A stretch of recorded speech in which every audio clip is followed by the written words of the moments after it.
So sorry if you're interrupted via the stream for our part one of the event. That will still be available via recording. So don't worry, all of that great content you can still consume on demand when you're ready.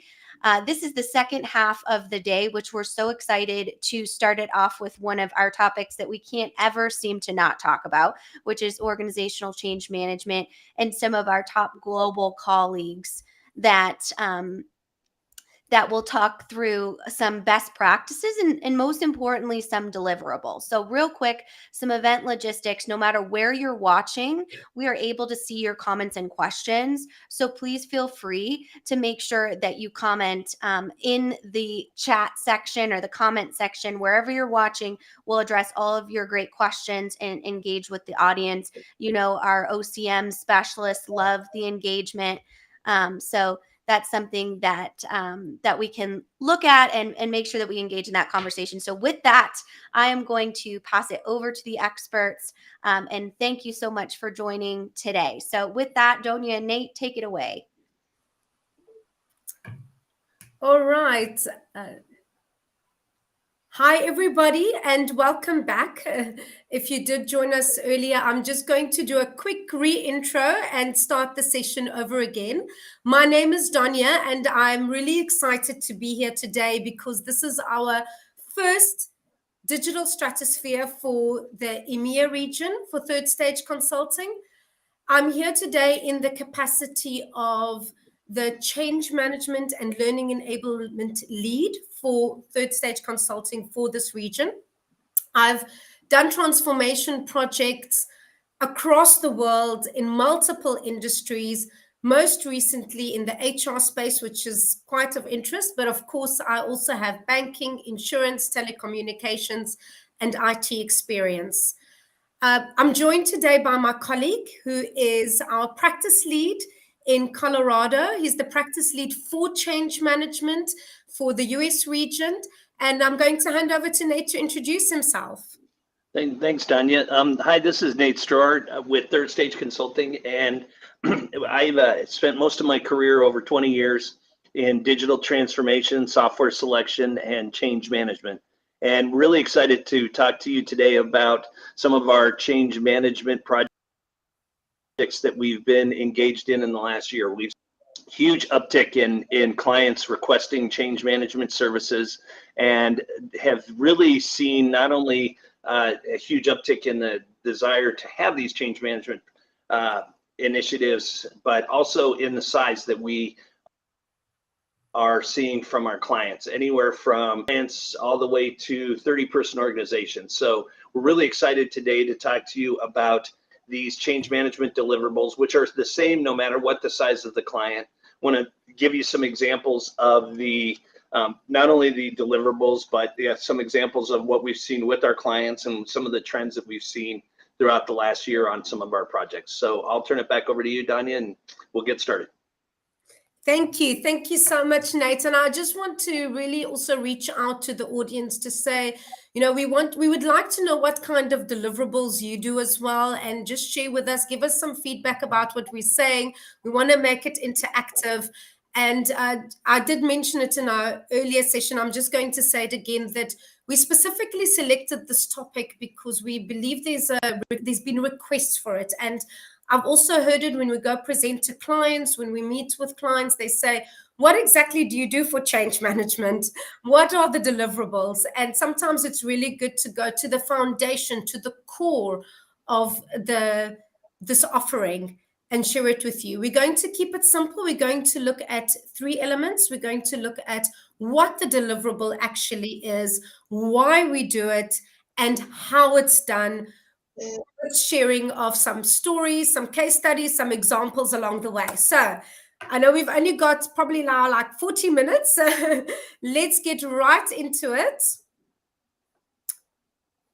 While you're pulling it up, Danya, wanted to just encourage that you make this as interactive as possible so we can see your feedback and your questions coming up on the side here. So if there's anything that we're discussing today, if there's anything that doesn't make sense, if you have questions about what we're talking about, or you'd like us to dig a little deeper into any of these subjects, please let us know. We'll make this as interactive as possible, and really want to not only present to you, but really answer your questions and give you a good idea of what we're seeing out in the market. Thank you, Nate. And I really want to just make sure that the presentation is up. Can you see it? Yes, looks great. Wonderful news. Okay, so let's jump right in. As I said, we're focusing on 5 key deliverables today: the organizational readiness assessment, the communications plan, change impact plan, training plan, and very important, KPIs and metrics. Let's start with the organizational readiness assessment. This is a document. So if we look at what it is, it's a document that gets delivered, but this is like, I want to say, the meat of everything. It encapsulates the vision of what change is going to happen. So it's got some key elements such as the vision statement that comes out of a stakeholder assessment, stakeholder workshops that Nate will be taking you through. It looks at why the change is being done. So as I mentioned, what change is being done, why the change is being done, who are some of the key high-level stakeholders, what are some of the challenges and risks that we foresee, what are the strengths that we know up front, what are the critical success factors, how are we going to measure the success, and what support do we need? For example, very critically, you might need specific leadership support, or if you are part of a bigger group, you might be one of the subsidiaries or a smaller unit and you need support from group as well. What this also contains is the approach to change management and which team players are you looking at including. When I look at the why, I don't usually do this, but I'd really like just to read the statement here because I really think it explains it very well.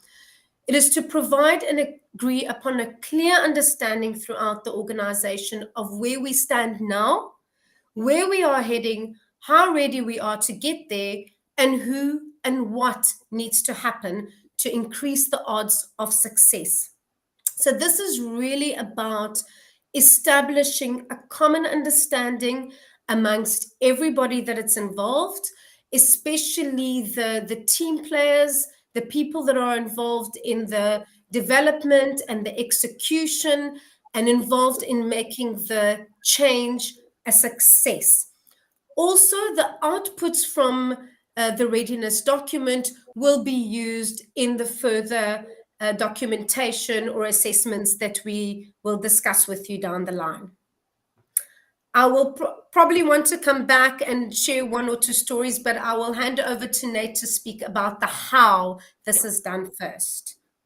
Great. Okay, thanks. I think just to reiterate, and then we'll jump into the how, but this is really, the organizational readiness assessment is really sort of the kickoff. This is really to sit down and to look at an organization and say, here's where you want to be, here's where you are, here's where you want to be, and here's how the technology will support you to get. When we create these deliverables and when we go through this phase of a change management initiative, it's really sitting down and it's meeting with the organization, starting with the executives, really sitting down and saying, where are you now? Where do you want to be in a year and 3 years from now? Technology help you to get to where you want to be, and what do you want to get out of this initiative? It's really sitting down and saying, okay, what do you consider success? What do you consider coming out of this initiative? What do you consider the main things that are needed to get you to where you want to be? We spend time in workshops with both the end users, the executives. We also conduct surveys and really try and get a feel for how ready the organization is. Is it an organization that's very tech savvy? Is the change going more of a change in how they do business, or is it going to be a monumental change? Is there going to be a paradigm shift? Are we going from, I think I heard one of our clients mention the other day, they said, we're going literally from the equivalent of a rotary phone to a smartphone. We are so behind in our technology, and what we're going and what we're implementing here and where we're going is a monumental leap. That gives us an idea of how much change the organization is going to see. So basically the how and the why and what we get out of this this deliverable is to really, here's where you are, here's where you want to be, here's how ready you are for this change, and these are the areas that we need to focus on the most to successfully implement this change.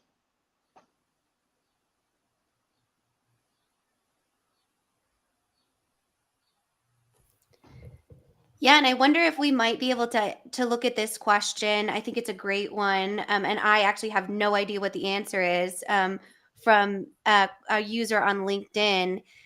So they asked, what percent of transformation programs prepare an organizational readiness document? And I'll answer first and say not enough, right? You know, and I think this is a great question, and you know, I think it's really I guess it really you know, kind of give you that on the fence answer, but I would say that not enough, and it's probably not taken into enough detail. It's not given enough emphasis, and it's not really sat down and formalized. And I'll go with the great example, and it always starts with the executive visioning session. We when we kick off these change management initiatives, we sit and we say, where is it that you are and where is it that you want to be? Without a doubt, every time we go into these sessions, the executives will say, we know where we are, we know where we want to be, we're all in alignment. And then you send out a questionnaire ahead of time saying, what will the technology give you, where do you want to be, and where are you going to go? If you send out 10, you're likely to get 8 different answers out of the 10. So I would say that while people a lot of times finish this step, they prepare an org readiness document. It's really not just preparing the document, but it's going through the exercise. It's really sitting down and saying, fine, let's make sure that even though we all think we're aligned, let's make sure that we're all going to discuss this and really come to an alignment as an executive team, and then take that vision and spread that vision throughout the organization so that everyone really knows, here's where we're going, here's what the change is going to involve, and here's how we're going to get there. Yeah, thanks, Nathan. I just wanted to add to that, specifically picking up where you say, you know, sometimes it is done, but what I have seen is about the thoroughness and the effectiveness of it. So sometimes there's sections such as the vision, or, you know, I have seen something called a vision document, or, you know, that picks, or some slides, I wanted to say, like a couple of slides that highlights the vision. But I've also seen the real thorough details behind the scenes that can happen. So real thorough list of questions. So what is the scope of this? Who will be impacted? What is the level of change per area? What is the perception of the change per area? How will you meet, you know, success? How will you get to the benefits? So as my colleagues have said, it's probably not done enough, and more often not done thoroughly enough. Thanks for that great question. I'll let you keep going on the presentation, and then we'll pull up a few more of these questions.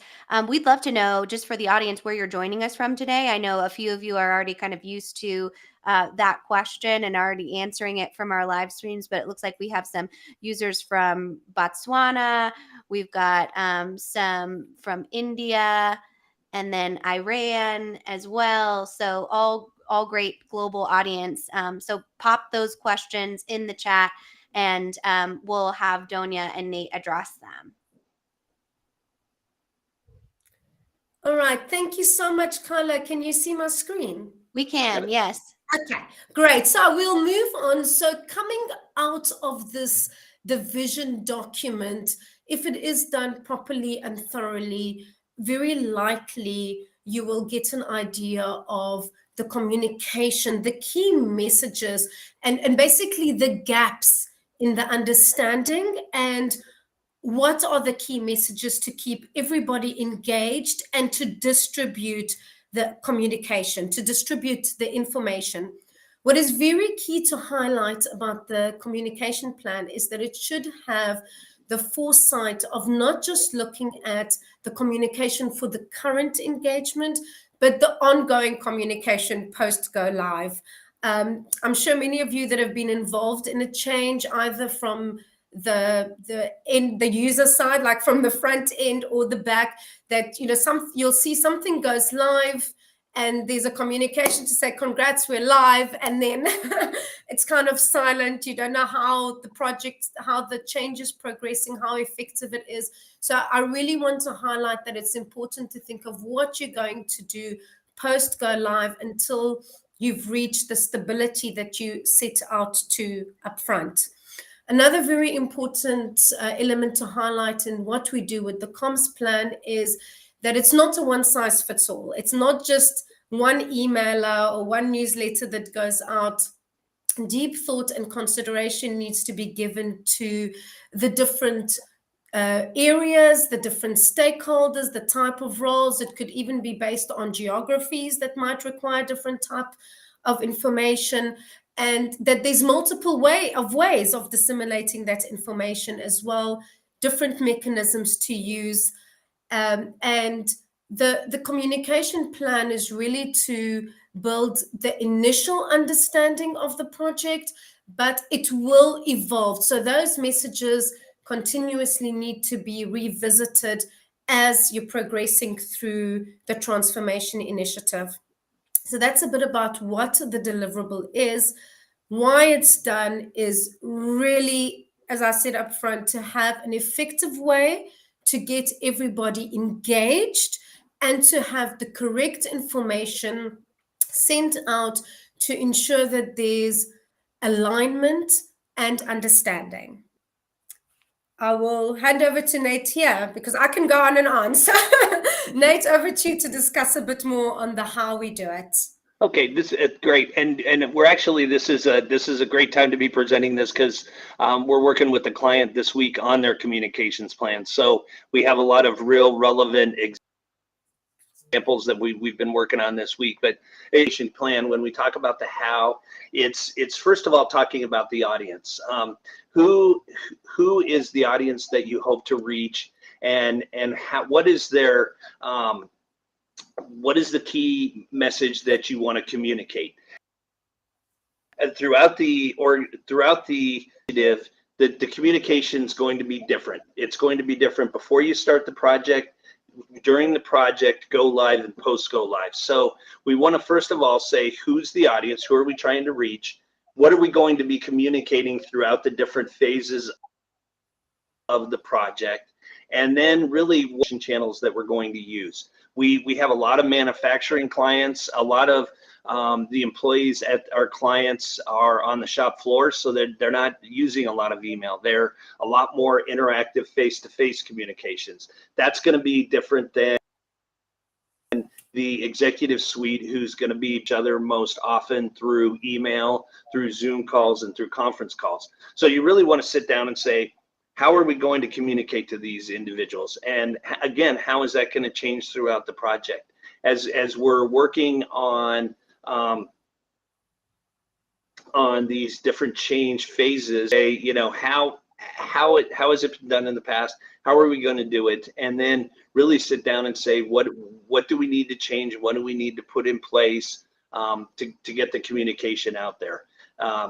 This is often, for companies, again, kind of going back to a point we made earlier, for organizations that have a good communication plan in place, this is really just sitting down and more formalizing how we're going to do this throughout this change initiative.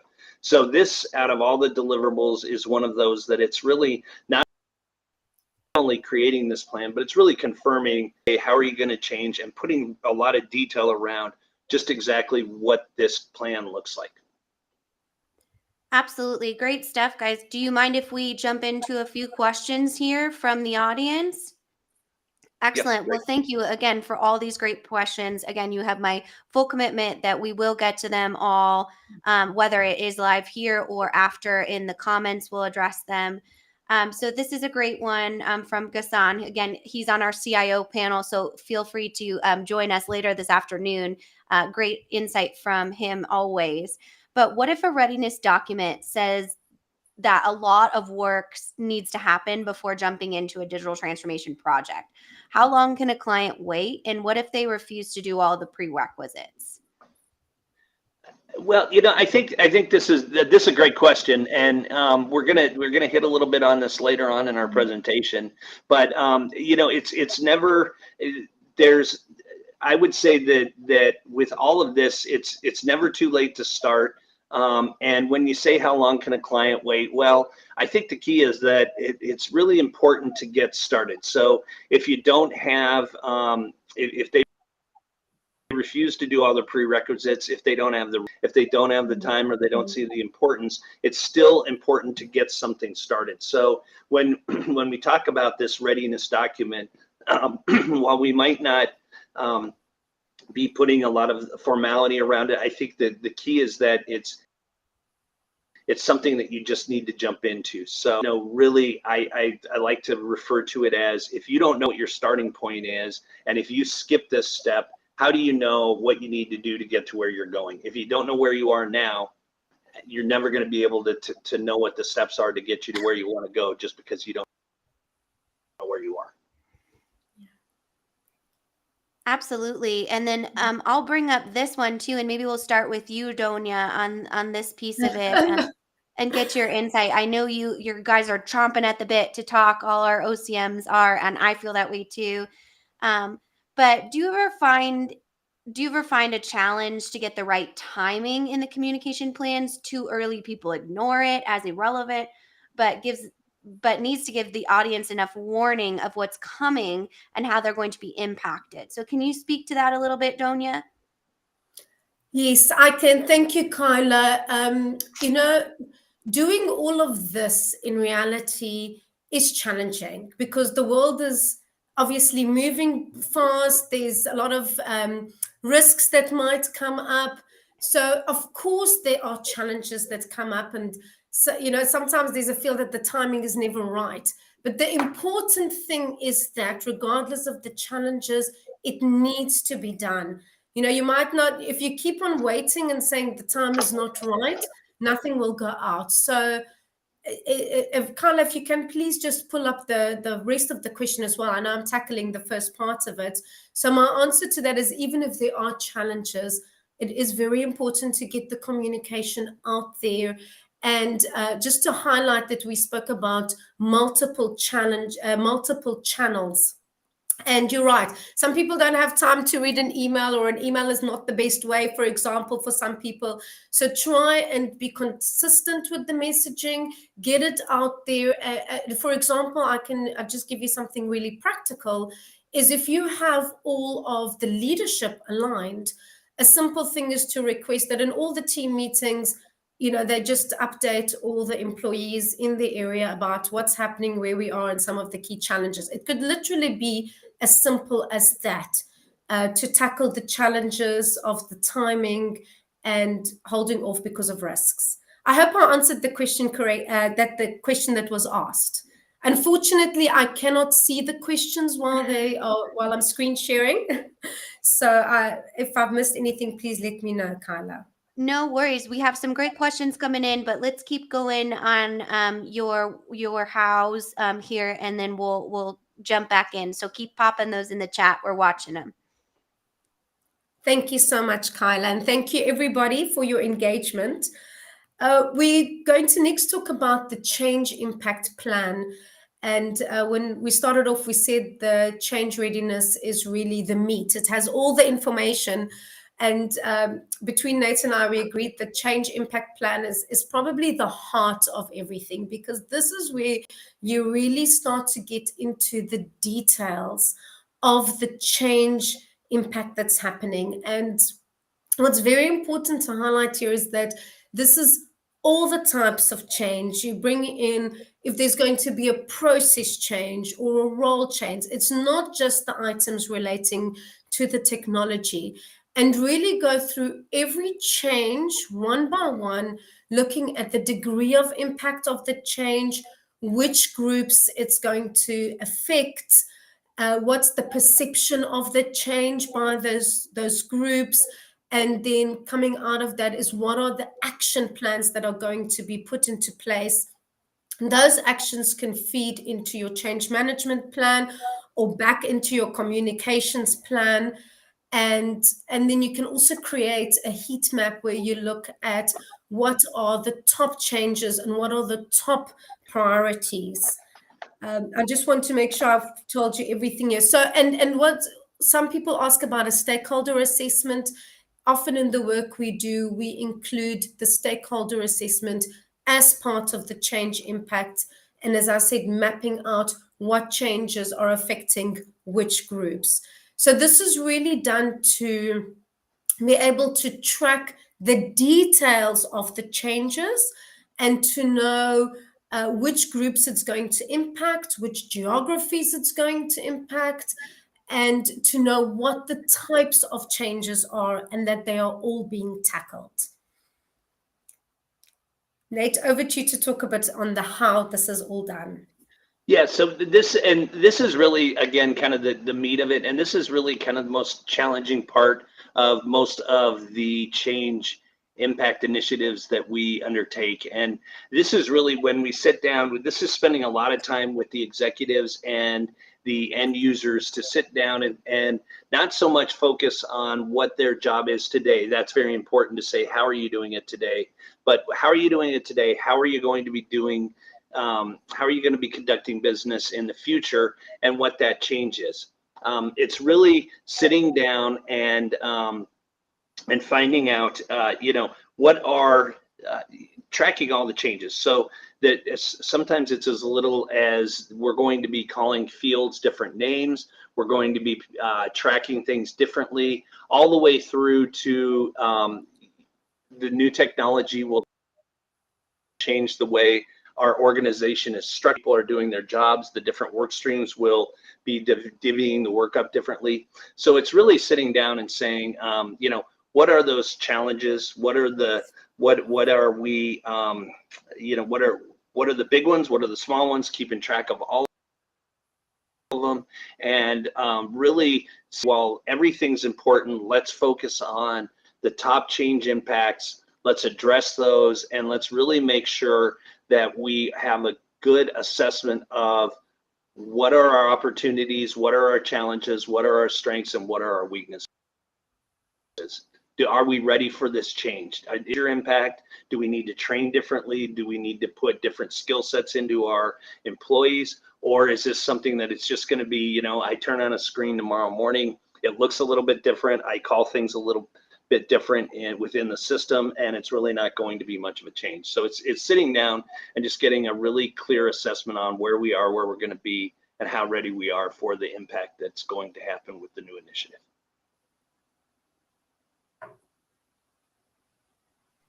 Excellent stuff, guys. We obviously have more questions. So I'm going to read this one. It's from one of our viewers on YouTube. So thank you so much for watching.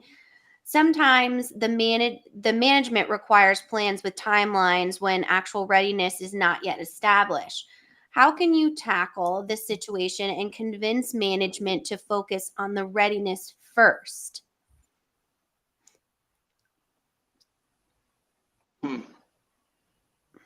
Oh, that's a great question. I think it's I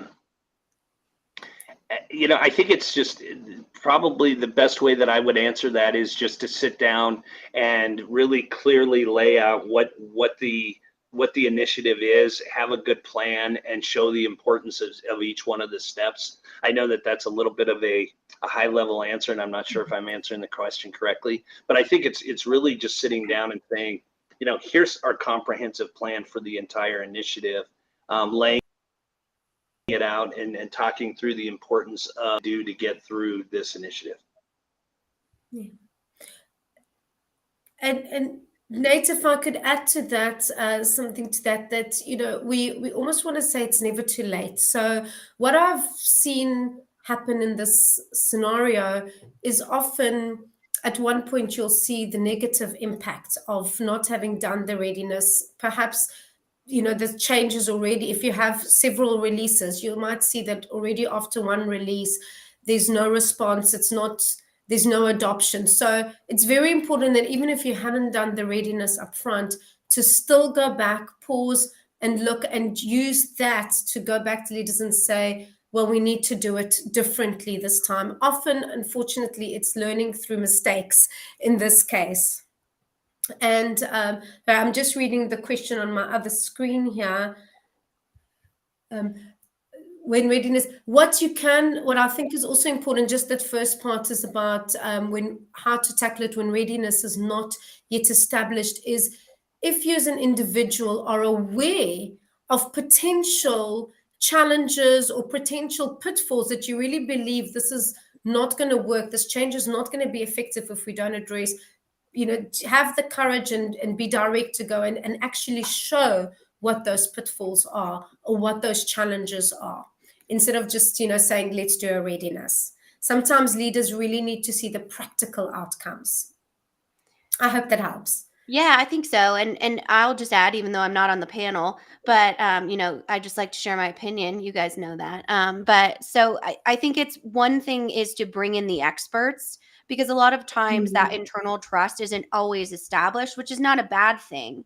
But bringing in data around external change management consultants or change management experts to show your executive team or your management team, like, this is our experience, this is the data around what we see as far as failures if you don't establish that readiness. So just, a little color for you there. But thank you for the questions. I know you have more here in the chat, and we'll get to them as well, but I'll hand it back over to you, Donia and Nate. Thank you, Kyla. All right, so next up is the training plan. And as with the communication plan, this is a comprehensive plan of the training support that's required. And very importantly, as mentioned with the comms plan, it should look at the training that's required during the implementation, but also ongoing training that's going to be required. And that will be assessed. Actually, our next topic is metrics and KPIs, but it's important to realize that you'll need some kind of feedback mechanism in order to understand the training gaps, even after going live. So again, it's not like, let's train everybody, send out user manuals, the initiative has gone live, and then you think that training is done. So please remember that when you're looking at a training plan. And as with the comms plan, it looks at the different stakeholder groups. So often when I've done this previously, I would look at the stakeholder groupings that were addressed in the communications plan. That could potentially be a match. Or I can give you another example where I was part of a workday rollout for a large organization, and the training was tailored against the key user groups. In this case was like the HR community, the management team, and then the employees. So we just had 3 groupings in that case. And very, very important is to look at the methods of training. Really, it's not just screenshots, or a manual. There's a lot of different methods that can be used, as well as different resources. So you might consider, for example, having internal trainers, which case they would need to be trained. So in that scenario, you would do train the trainers. Or alternatively, on this Workday project, for example, we had videos, we had online FAQ, we had online forums, and something that I think was very successful was we used the change champions to actually be super users. And so in every area, there was a super user, and people could literally go to a person and ask them, how do I do this? And that's also kind of part of the training. That was before COVID, so we were all in an office and you could go to one person. But of course, you could still have a super user as an expert, even in the virtual space. And those are really some of the key messages around what the training plan is. And why it's done is to make sure that the educational needs are met throughout the initiative. I'm going to emphasize it again. And post the initiative to have that ongoing learning until you feel that the status quo has been reached. Nate. Okay, so when we talk about the how on the training plan, it's really a pretty straightforward way that our methodology that we help organizations create these training plans. And it's really first sitting down and saying, what are the end user groups? Again, different groups are going to require different training depending on their usage of the new technology, and their comfort with technology as a whole. And then it's really sitting down and saying, what are the selected training methods that are available? Again, we find a lot of times, and especially in organizations that haven't completed a technology initiative in the last 5 years, a lot different now. So that we're all used to 10, 15 years ago, where you put a manual in front of someone, they flip through page 1, page 2, and they go through and use the system. Now there's a lot more interactive ways of training. There's a lot more opportunities to individual specific user. Then we sit there and say, what are the strengths, weaknesses, and gaps with the training methods and the resources in an organization? Do they have a formal training organization? Do they have an education department? Do they have employees in other areas throughout the organization? And is this something we can piggyback on that? And then it's really sitting down and saying, what is the timeline, and how are we going to work back from go live, post go live, working backwards to say, when do we start training? I think that's really important here to talk about the fact that without fail, every one of our clients, we talk about the fact that when we kick off a change management initiative, training, even though it's far down the line as far as an implementation, is really something that needs to start today. You really need to sit down and say, how are we going to train the people? And you really have to start with that mindset of, how are we going to get people ready to use the technology? If you have the technology, you can have the best technology in place. If people don't know how to use it, if they're not trained efficiently and effectively, you're going to fail. That we say, hey, right now, let's start from the beginning. And as we're going through this implementation, let's think about how we're going to get people ready to use it and how we're going to make them comfortable with the system going forward. Yeah. Thanks. Excellent. Sorry, Donia. I was going to see if we could pop in with a few more questions, if you don't mind. Thank you. Carla, while you bring up Krisha, I just wanted to thank Nate for mentioning about that it's throughout the journey. We don't just look at training right at the end. It would be too late if it's, because it's done at the end, often it's thought about just before go live. So it is important to have it throughout the journey. And this brings me to the point that I'm hoping talking to the audience, you can see that how all of these are weaving into each other already, all these deliverables, and that these deliverables become live documents. So a lot of the feedback you'd get once you've done the change impact, once you've gotten feedback from communication, to keep feeding the training plan throughout the journey and refining the documentation. Thank you, Carla, for allowing me to add a little bit more. And that is perfect. It was like you were reading the mind of this user, because this is a very similar question. Yes. So one of our LinkedIn audience members said, is change management something that can be dialed into the program at different points, or is it a big mistake to not integrate it from beginning to end? So maybe Nate, we'll start with you on that one.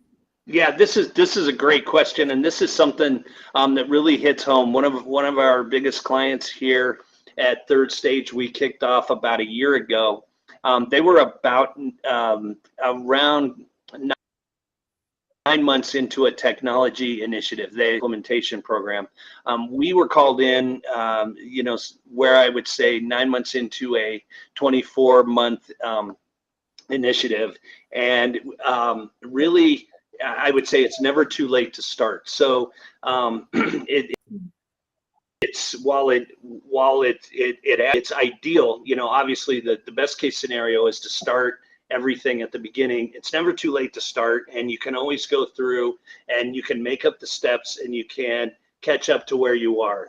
It's like a lot of different pieces of a digital transformation. It's something that's really important that you address change, that you address the change impacts, the change initiative that you're going through. Never too late to start, and there's always something that you can gain out of it by doing it, even if it's really late within the project. Excellent. And Donia, anything to add to that? Yes. I want to bring in here. It's really great to bring in this element of a health check. I love this word. It's something that I've been more recently in my career exposed to. I think because of these kind of scenarios that like this user has brought up, where things are not done up front. And I really like this concept of a health check.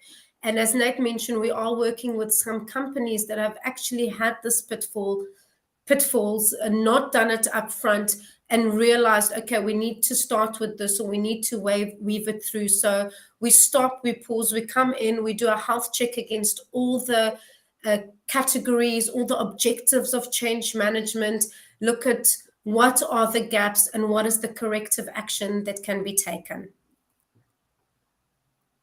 All great stuff. And then we have a few more questions here. Do you guys want to address those now, or do you want to finish up with your PowerPoint and we can do it at the end?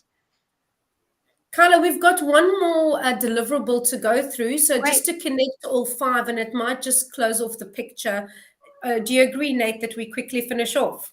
Yeah, and KPIs are fairly quick, fairly Yes. straightforward. So let's do that, and then we'll jump into some questions. And I know we're running a little bit behind, so Okay. We could go through KPIs real quick. All right, KPIs, as Nate said, very quickly, but very important, and something that needs to be looked at right at the beginning. If you remember with that readiness document we spoke about, we look into why is this change taking place. Already from there, you need to ask the question of what do we want to achieve and how will it be measured?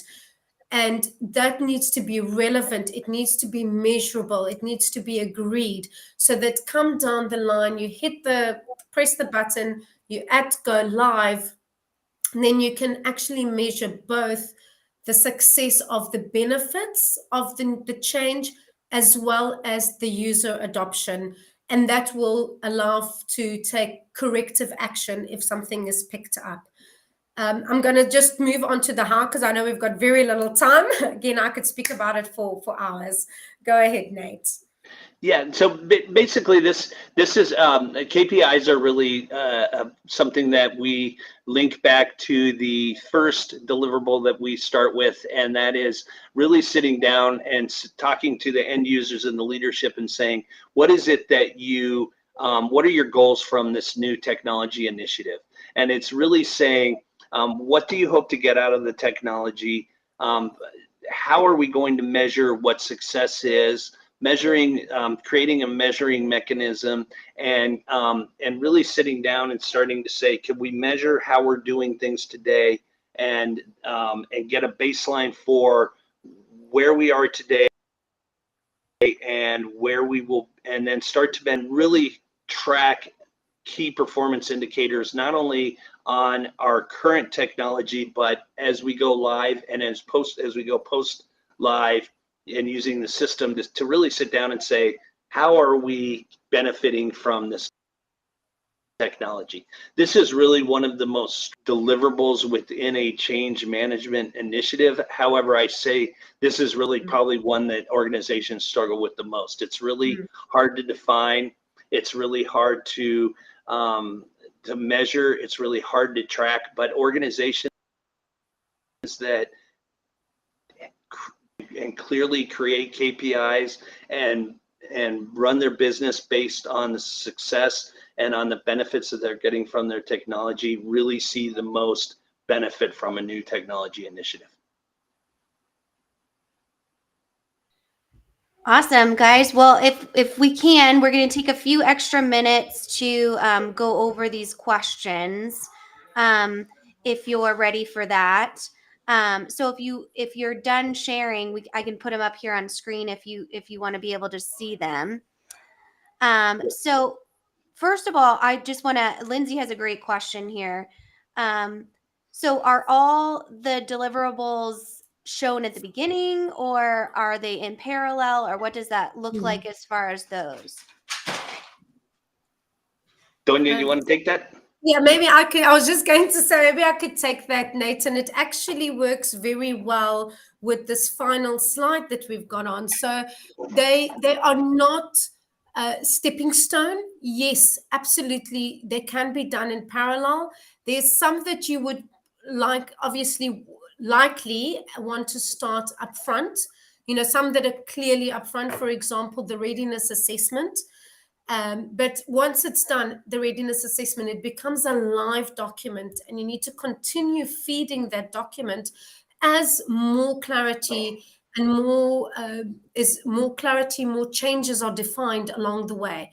And then as you sort of like start one, you carry on with it, you start the next one, and then you start the next one. So they do end up moving in parallel. And I'm really glad you asked this, because our final slide shows suddenly 15 items. And that's because we want to show you that the deliverables that run in parallel are addressing what we consider these 15 objectives. And the most important thing is to reach these objectives.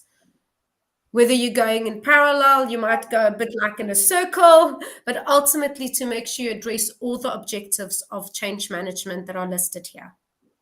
And just one thing to add to that, I think, Yes. Donia, you really made a great point, and that is there is some linear nature to these deliverables, but it's really when we sit down with the client and we're kicking off a change management initiative, we make sure that we spend a good day at the beginning of a project going through all of these deliverables and all of these phases of a change management initiative, because they do need to work in parallel. They do need to, you need to start KPIs. You need to start thinking about them at the beginning of a project. You need to start thinking about the way you're going to communicate, the way you're going to train your employees. So while it's, it probably, it always starts off with assessment to really say, how ready are we for this change? It's really important to know that all of these need to be addressed from the beginning. So you need to start thinking about all 5 right from the start. Absolutely, definitely something to consider. So this is a really interesting question too, and I think it goes into something that Eric said and that Dominic also touched on in his quality assurance and the overall ROI of a digital transformation, is that concept of user acceptance. So this question says, do you think it's useful to combine the planning for user acceptance testing and wider training as training for UAT? And kind of saying, can people get familiar with the new process and technology?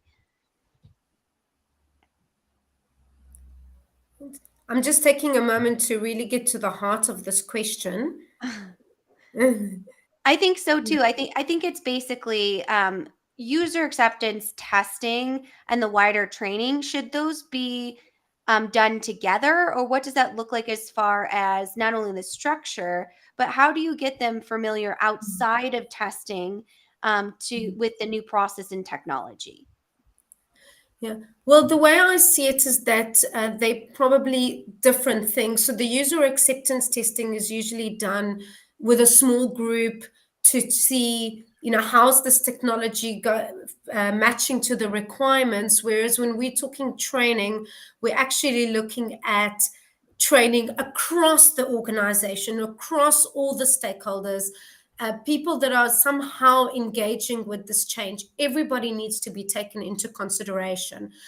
So I see UAT group as a smaller group, if I understood the question correctly. And obviously the people doing the UAT will probably get to have a little bit more interaction with the system up front, but really everybody needs to be considered in the training plan. Absolutely. Yeah, and I think it's important just to add to that. None of these happen in a bubble. They're all part of system integration Hmm. Testing, training, and user acceptance needs to happen concurrently. It all needs to happen considering all the other pieces. So you don't just complete user acceptance testing, system integration testing, and training. They're all happening at the same time. Yes, and I think that cohesion is so important because sometimes those silos can kind of bubble up in these change management processes or plans, mostly because some teams are really good at change and some teams have a different subculture. So I know there's lots of questions here, and I really appreciate all of the great questions. We're going to do one more from YouTube, and then let Donia and Nate get back to their client work. But let's read this question. So, how do we align the change management and the project management of the actual digital transformation requirements? Is one part of the other? Are they managed by two different teams, or are they a sequential endeavor? So let's start with you on this one, Donia. Yes. Okay. Thank you, Kyla. So the way I see this is that the change management is part of the project management. So a project manager would need to look at so many elements of the entire project. For example, the development of the actual system, for example, or a piece of customization, and the change management steps would be part of that overall plan. So as Nate said, all of these things are integrated. In terms of management by separate teams, part of it, we highly recommend that there are focused change management resources, especially in larger projects. In some cases, if it's a very small company, for example, or a very small change, as long as change management is addressed, it can be done by the same project management team.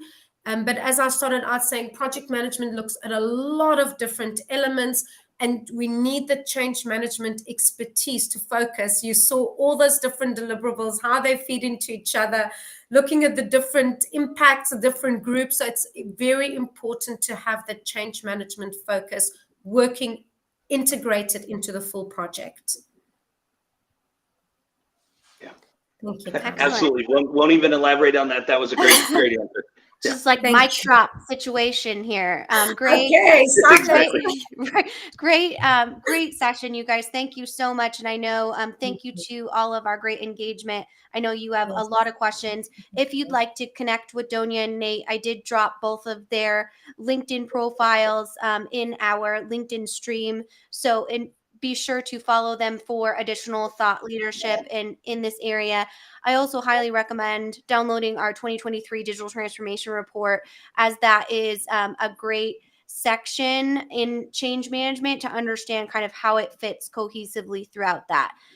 So some logistics, we're going to take about a 2-minute break, and then we're going to come back with some quality assurance and some vendor management Q&A with our third stage EMEA team.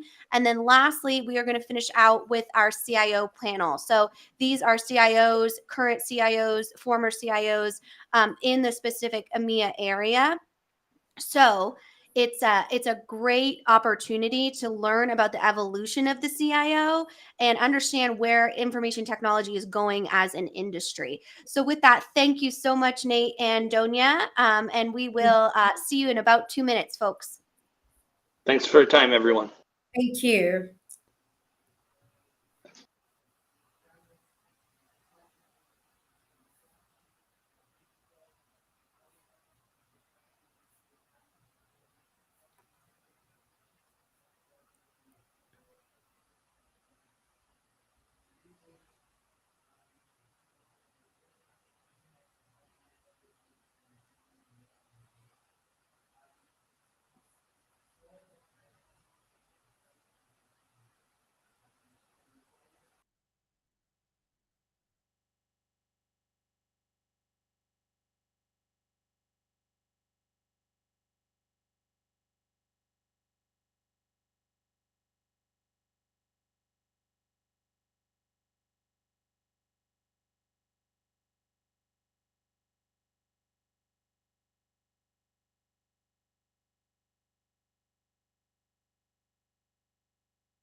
Good morning, good afternoon, depending on where you're joining from today.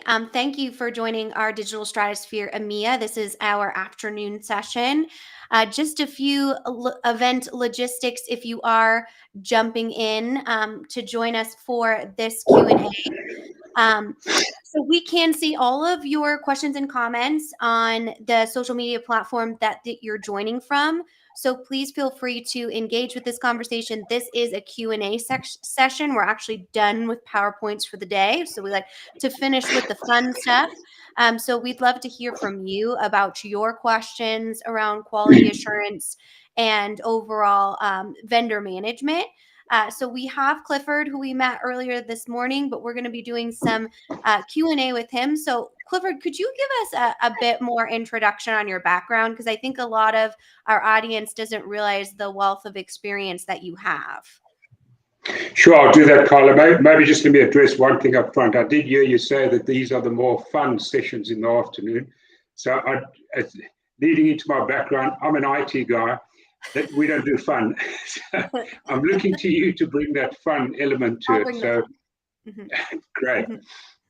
On a more serious note, thanks for the intro and welcome again to the delegates who have joined.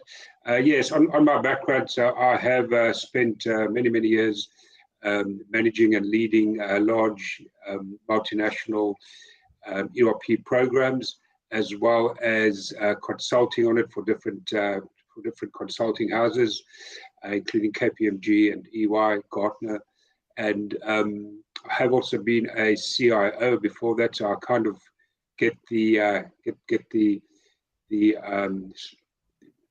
challenges and pressures and complexities that organizations go through in terms of having to implement AI from a client perspective.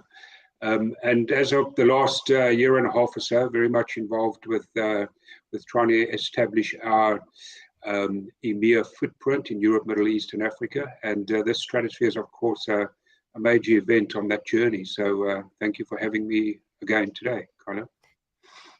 Absolutely. And thank you so much for taking the time to share your insight on this important topic. We also brought Dominic Lane up, who is our VP of EMEA, and also did our quality assurance kind of overview when it comes to actually methodology and deliverables this morning. So it gives this an opportunity to ask him any follow-up questions regarding that. So Dominic, I'm going to go the same to you, and maybe you can give us a more in-depth background of your experience with digital transformation. Well, it's a good question. Yeah, so unfortunately, I've got kind of a long background, more than 20 years, maybe even 30 years. So yeah, so my background really was large ERP. So I used to work for Oracle years ago, and when that sort of, in the early days when it was still Smart Client and not very good pre-internet. But then we quickly got into the modern way, and did a lot of work with big programs for Oracle, SAP, big manufacturing organizations, telecoms. So, and slowly that sort of map of just having an ERP and not interconnected systems has changed, and slowly we've been part of that digital revolution.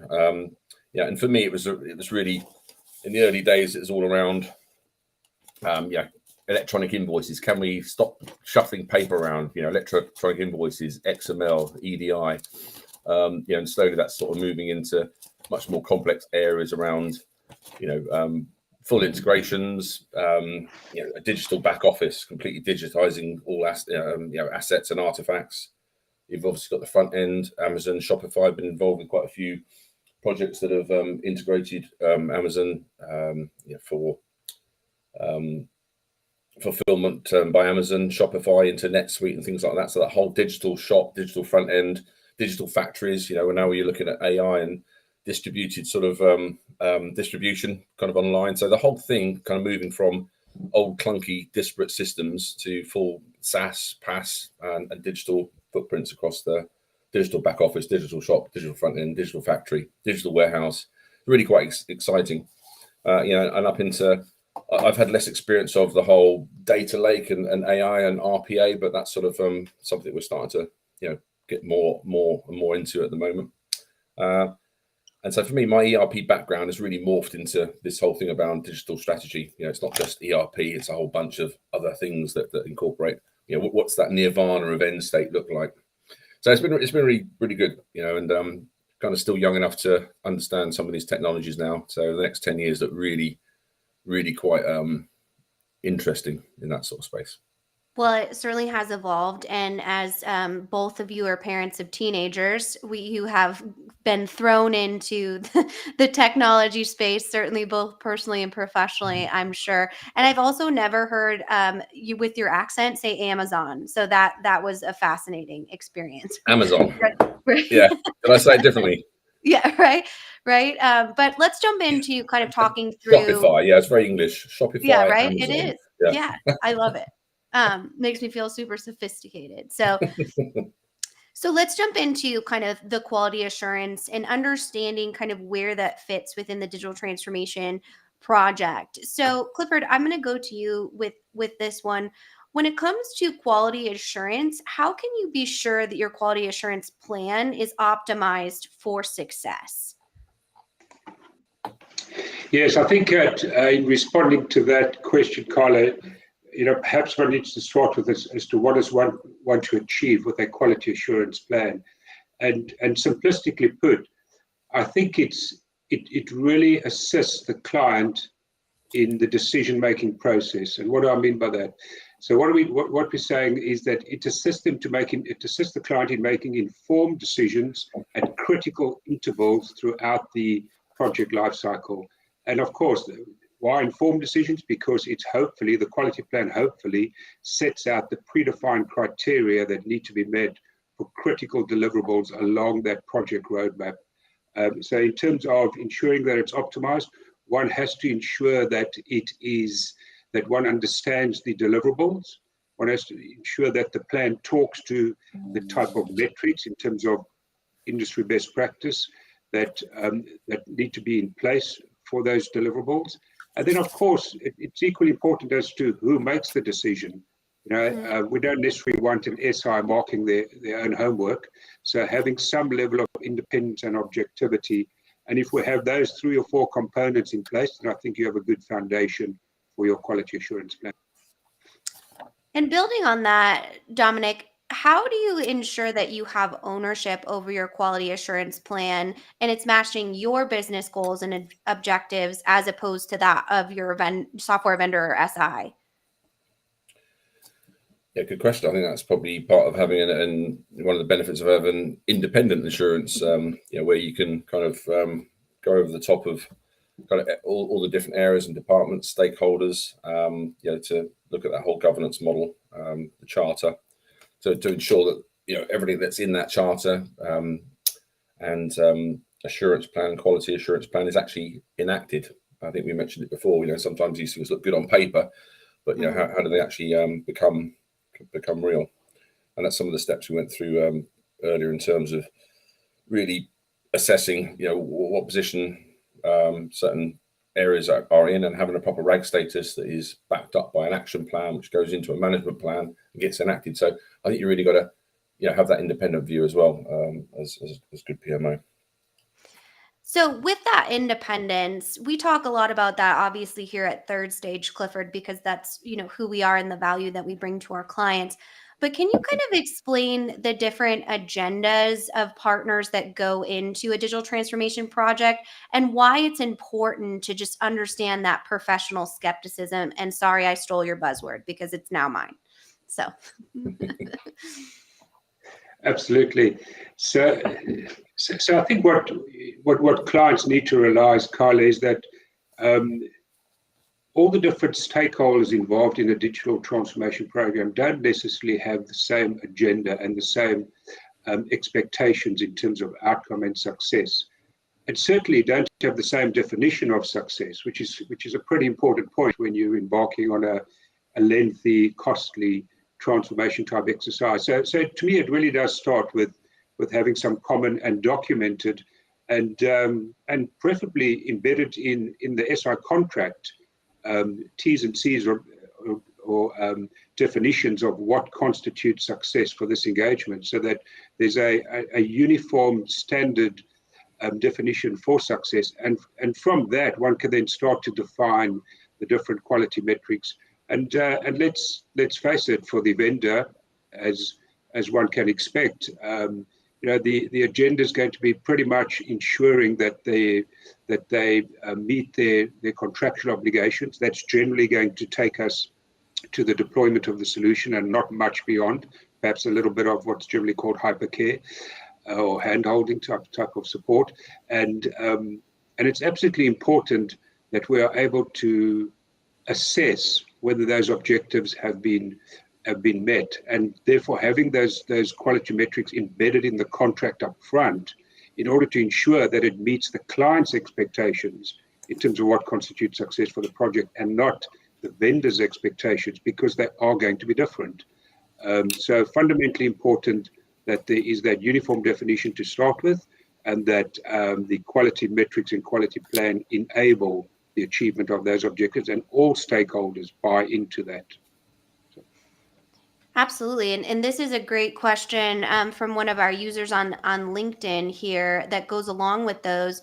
It's, what are some shared KPIs that you should have expectations to achieve with your SI or software vendor within that contracting? So I think that's an interesting question. So maybe Dominic, we'll start with you on that one. Yeah. What KPIs to ensure your project is being run properly? I mean, we kind of mentioned it a bit earlier about assurance, and assurance will come in and kind of have a look at what these KPIs mean, and look at PMO statuses, and is it really green? What is it? What is the truth under it? I guess the things you can do to manage these is, obviously you've got the plan versus actual, so you have sort of the time KPIs, the time cycles, plan versus actual. So quite often you have a graph that says, this is what we are. You can visually see these things, and it's kind of a nice little metric there. Obviously, you've got to track variances, so budget variance, task variance, utilization, things like that against budget are also quite good. Quite difficult to manage. There are tools that can do this. You've got quality KPI, so I guess depends on what stage you're out of a project. Like at the start, you might have a CRP, and that has a parking lot, and you basically have lots of questions. We've got these ones unanswered, answered. Is it gap fit? So you have these sort of burn down metrics that you can measure as well. Obviously, there's test metrics, defect metrics. So each stage usually has a different set of KPIs.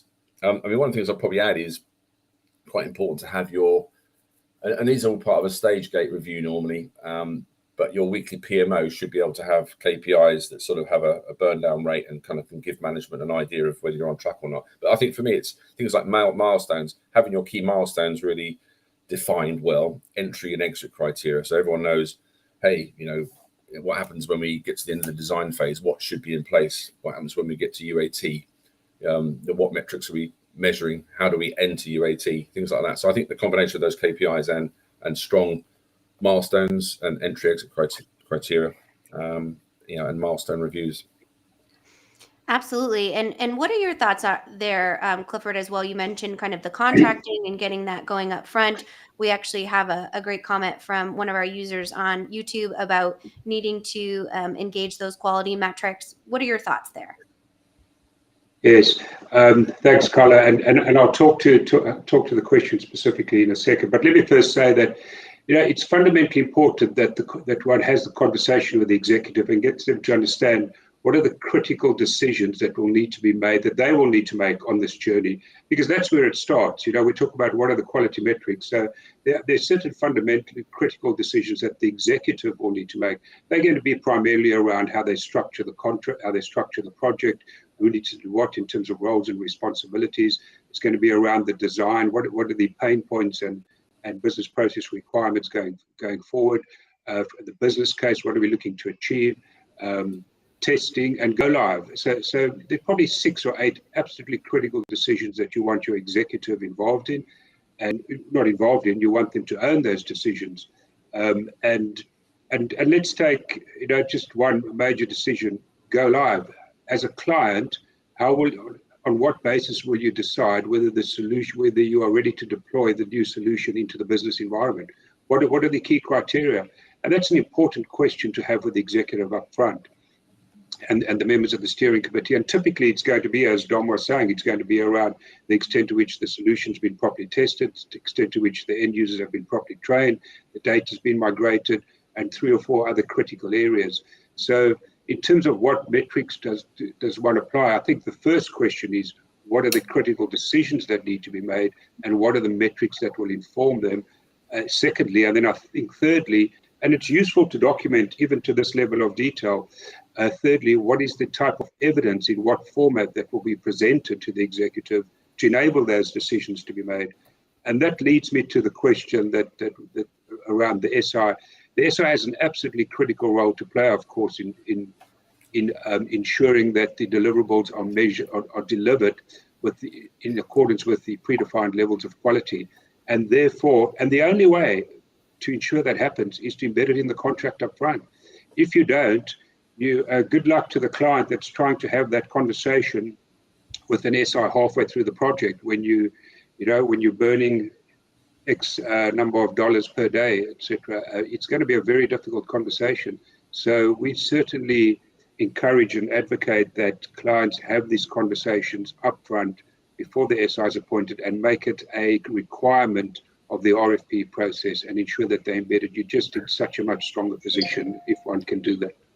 And that adds to the point I was trying to make around, certainly in your statement of work, and it's part of our quality assurance reviews or assurance review, you'd have a look at the statement of work. And as you said, you've got to have that clear. The vendors have got to have clear scope. The scope's got to be pretty detailed. The deliverables, the timelines, but also these milestones. So, I would list every key milestone that has these quality entry and exit criteria that we agree constitutes passing over that point in time. And of course, the things like the RACI matrix, responsible and accountable, and who does what really, what's the handover points. And that's why it's important, some of these milestones and quality reviews that have a proper formal review where people say, okay, I did this, are you happy, have you accepted it, rather than ticking the box. So I think formal stage gates are part of that quality metrics around the race. And perhaps just a quick example of how this often plays out, Carlos. So one gets to the steering committee where the steering committee has to now decide, are we ready to go live or not? And you see the projects where one has these disciplines in place around quality, and it's predefined, and everybody understands what their roles are, etc. And that's a very kind of clean conversation, and by that I mean there's a good understanding of what are the key metrics, what's the decision that needs to be made, the types of evidence we need to assess, etc., etc. And it's a very informed decision following proper due diligence. When those disciplines around quality are not in place, it's generally a big debate, and nobody quite understands where we're at and how well we've done in certain areas, and not quite sure what evidence is available to kind of ensure that those objectives have been achieved or those deliverables have been met, etc., etc. So it becomes a little bit of a messy decision-making process within the steering committee, and that's absolutely as a direct result of not having a proper quality management plan in place. So it sounds like the need is for that alignment around those quality metrics. And we've had a lot of questions throughout our event today from our awesome audience about executive alignment.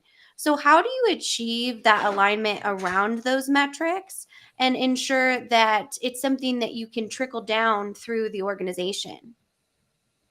Dom, why don't we start with you? That's another one for Clifford, I think. Oh, okay. Let's start with Clifford. Nice hospital pass there. Thanks, Dom. I thought you talked about that earlier, so yeah.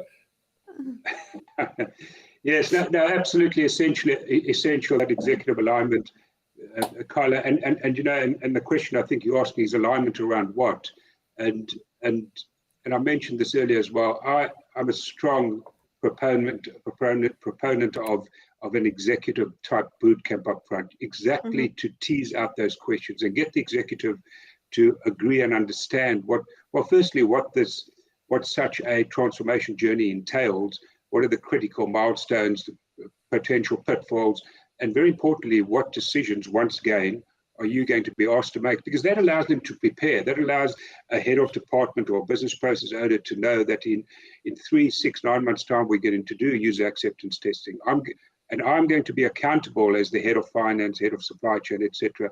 I'm going to be accountable for providing an opinion to the steering committee, to my executive forum, as to whether I believe within my area of responsibility, we've done sufficient testing to deploy the solution. And so one has to set those accountabilities up front and ensure that that everybody understands what they're going to be asked to do further downstream on the project. And once we understand those critical decisions, we can now facilitate those conversations going forward by ensuring that we have properly defined metrics for those decisions, so that there's no ambiguity around who needs to do what to assess the quality of the deliverables going forward. And when you have that type of framework in place, it really makes those decisions so much easier. And of course, it demonstrates that as an executive team, one has followed good governance and appropriate due diligence in arriving at those decisions. So that's, from a good corporate governance perspective, that's fundamentally important. Yeah, absolutely. And I'd probably add to that then for, you talk about the boot camp, and I know it's part of our offering, but I think the key bits are, to add to your point, is that alignment is, you have to start with the strategy, don't you? That strategy definition and alignment, and to articulate that strategy, you've got to have something to align, haven't you? So those boot camps are really quite important. Some of the execs probably don't know, do they? They're like, oh, I didn't realize we were doing that. Oh, So unless you have that alignment and buy-in, it's very difficult for people to do anything. You've got to have that mandate from the top down. That's why sponsorship is one of the key critical success factors. We haven't really done a session on that, but that's one of the key critical success factors for senior management to be bought in. We could do a whole session on that one day about critical success factors and how they should be implemented. But yeah, just to add those comments. Yeah, absolutely. Well, let's go to this question from Sam Graham here on LinkedIn, because I think it's a really important question around quality assurance and understanding how that affects different size organizations. So Sam says, I've seen small and medium-sized companies think they can just quote unquote wing it without proper documentation. Is this also true for many big companies? So let's start with you, Clifford, on this one. Yes, well, the simple answer is no, that you can't wing it. And I think, Kyla, one has to ask, if we have an implementation project that does not have the required standards of documentation, then, and that doesn't necessarily need to be in a kind of paper format. I mean, we're talking about digital information stored within whatever repositories, but it needs to be recorded, and one has to then question if it's not there or absent or not at the required level of quality and completeness. One has to question the SI and the implementation approach and methodology being utilized, because certainly any SI that's worth its salt is going to come with a comprehensive implementation methodology, which is going to require dictate, in fact, certain deliverables. And in fact, for the SIs to maintain their accreditation with the big solution providers, they need to conform and adhere to those standards. We need the design documented somewhere so that people we need the business processes. We need it down to a certain level of detail in terms of what are the transactions, the tasks, the roles, the reports that are going to be generated and built into the new solution. So if those types of things are absent, I think it's a major failing on the part of the SI and cause for great concern on any project.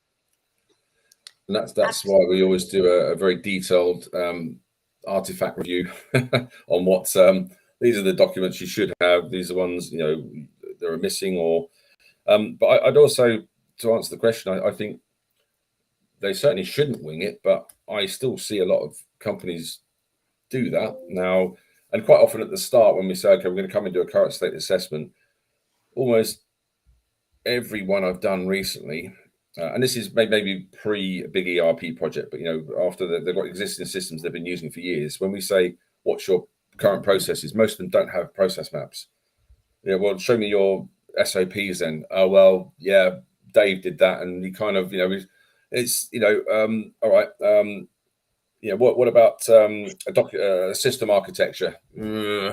Really? Sort of. So again, when we go in, normally it's that current state assessment. We end up rewriting a lot of that stuff. I think you're right. At the end of a project, when an SI has been in there, I'm still quite, left a little bit aghast at some of the quality of the documents. Some do it really well. Others are left wanting. I very, very rarely see an end-to-end solution design document. You get lots of functional specs.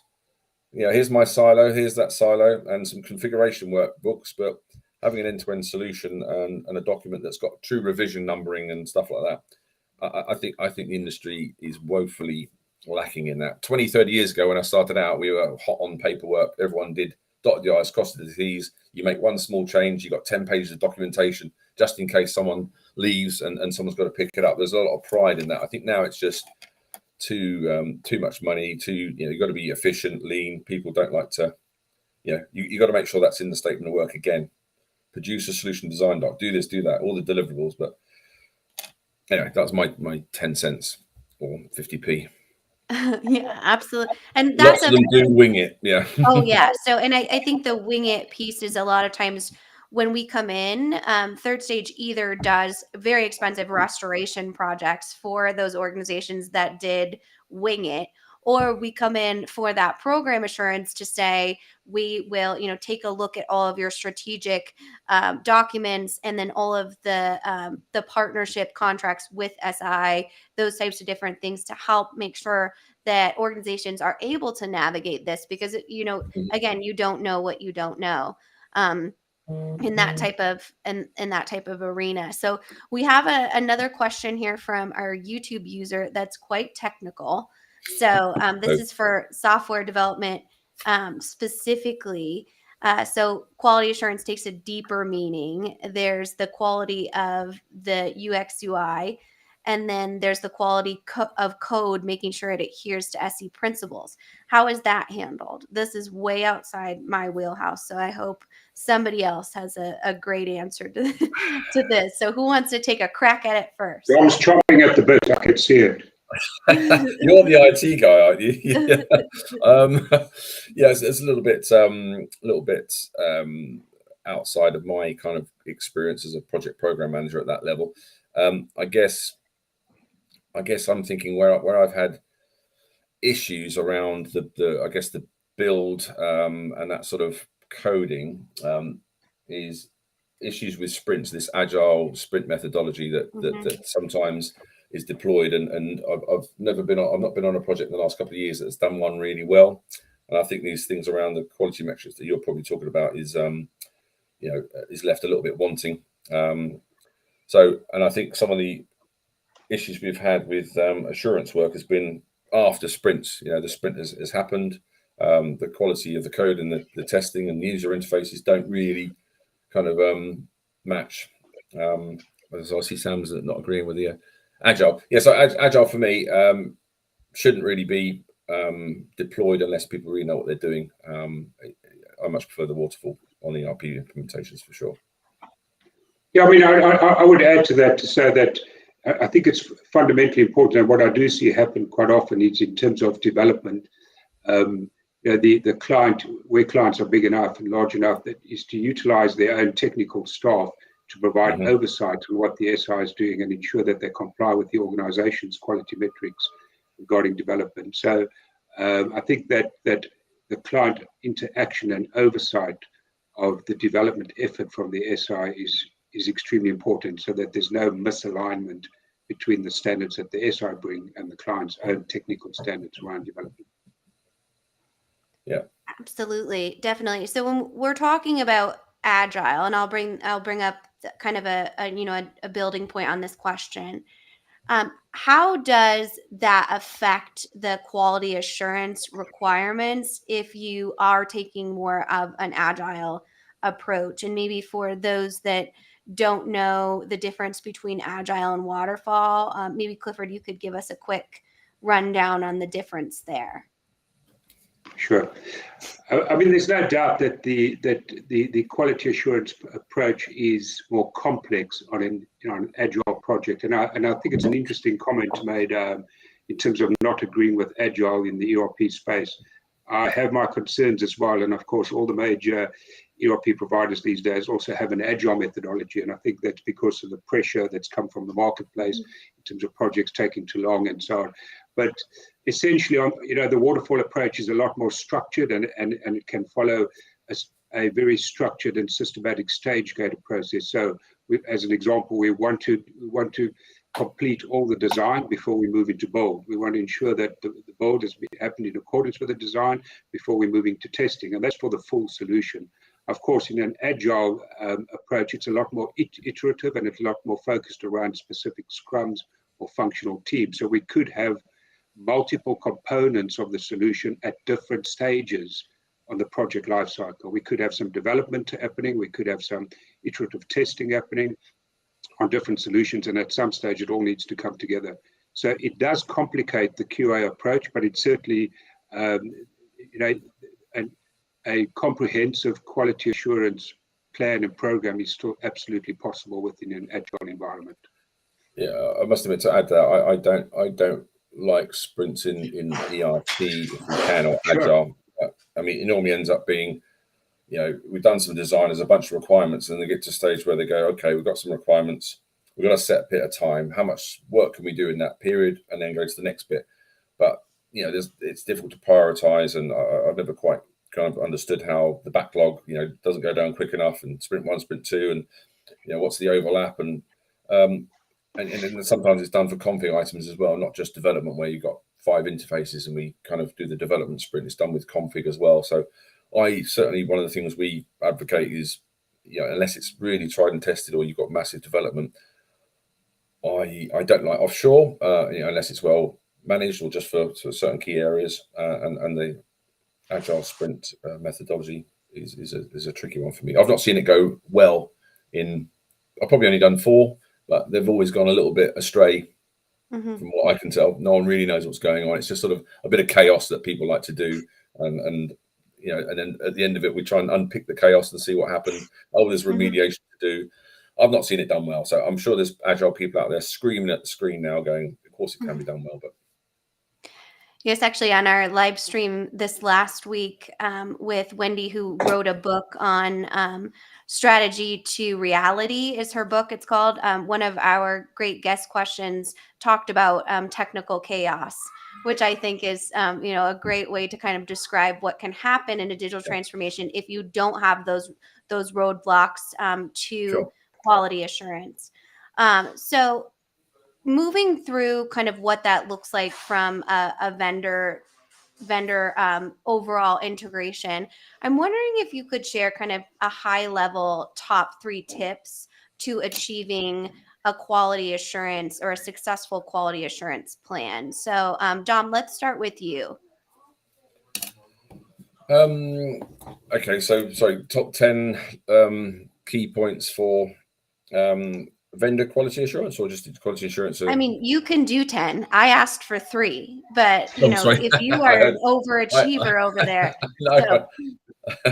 I heard top 10. Yeah, I think we've kind of touched on a lot of them, where it's what are the metrics you want to really test, and be measured on, your KPIs. And I think that quality plan should kind of reflect that, really, and certainly things of test metrics.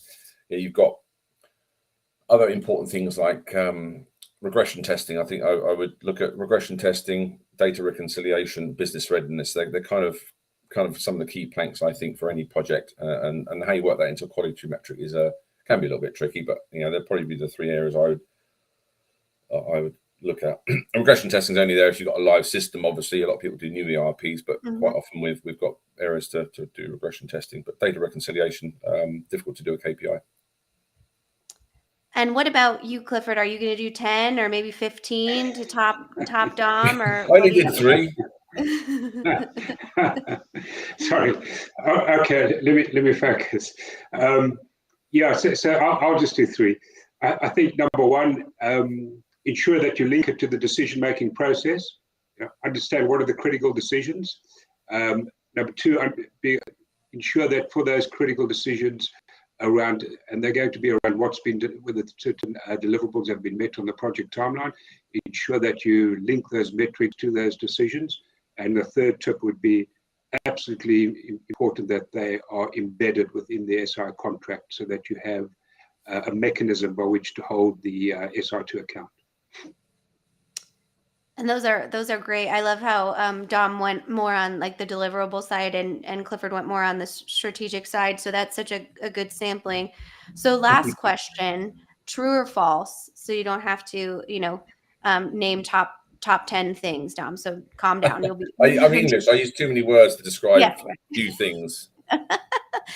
So if you do not have a quality assurance plan for your digital transformation, it will fail. True or false? Overall, true. Is that it, Tom?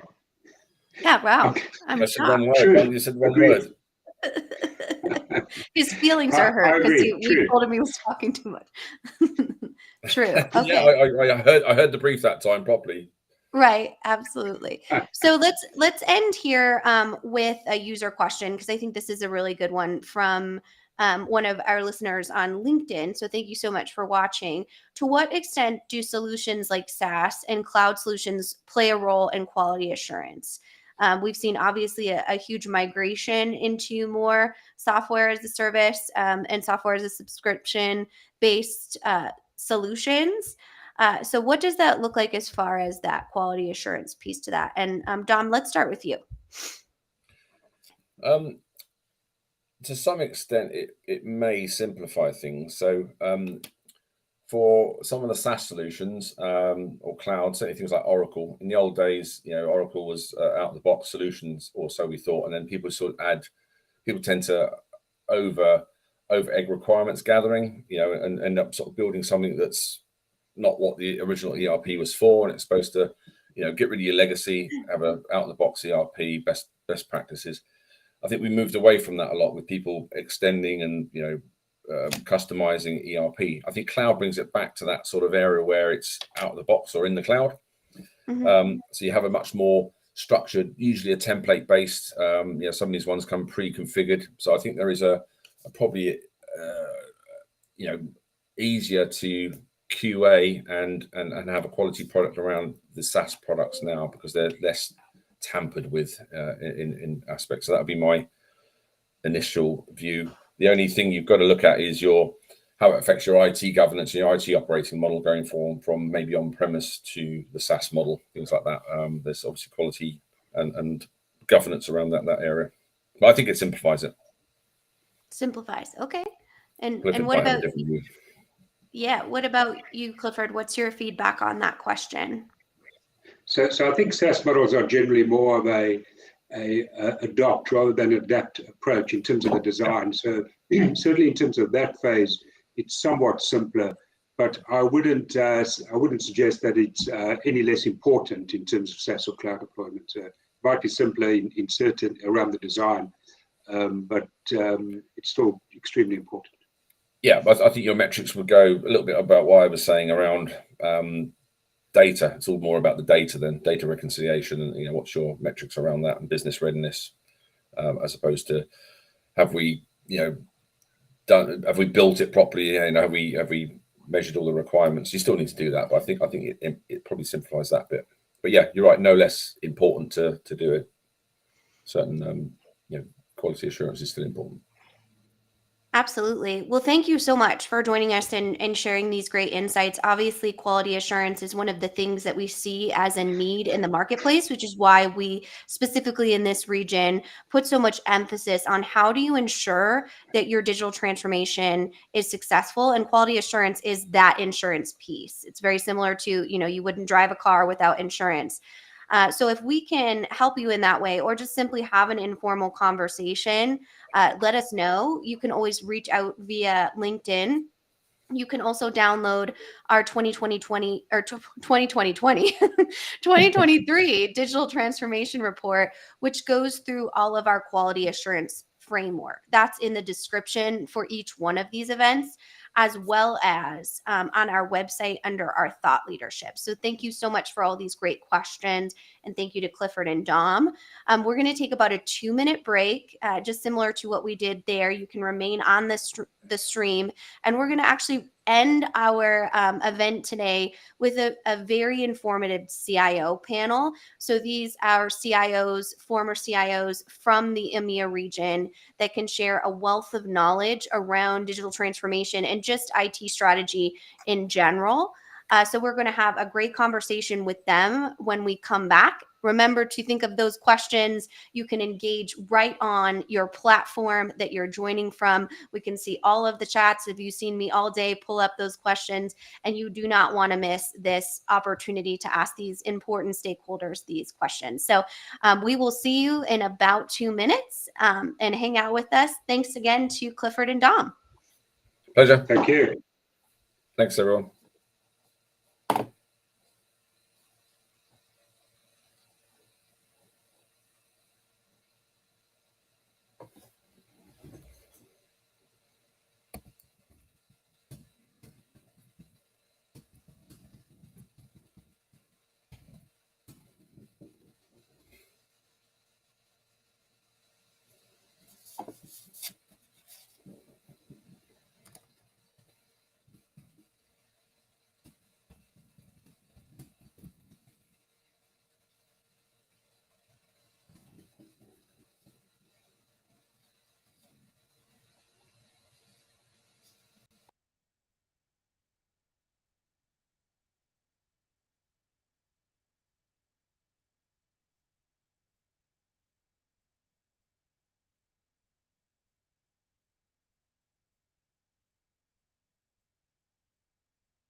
Hi, everyone. Welcome back to Digital Stratosphere EMEA. I'm very excited to be able to welcome our CIO panel. These are CIOs from the EMEA area, former and current, that we're going to get to ask some questions. So before I pull them all up on stage, just some reminders when it comes to logistics. We can see all of your questions and comments when it comes to whatever social media platform you're joining from. They all aggregate here and we're able to see them and pull them up on screen. So I highly encourage you to ask questions and engage with the the conversation. So let's get our CIOs up here and joining us today. We have a wealth of knowledge here in this area. So so I will do some quick introductions and then let everyone introduce themselves, as they're going to do a better job than I can on their extensive experience in the area. So we'll do some round robin style, and when they are speaking, I'll pull them up into that top tier so you're able to see and hear them a bit better. So Clifford, we know you pretty well as our fearless leader here in the EMEA region, but can you give us just some background on your overall experience in the CIO role specifically? Thank you, Carla, and welcome everybody. Good to see my colleagues online as well. Looking forward to a very interactive chat. So thank you for being here today.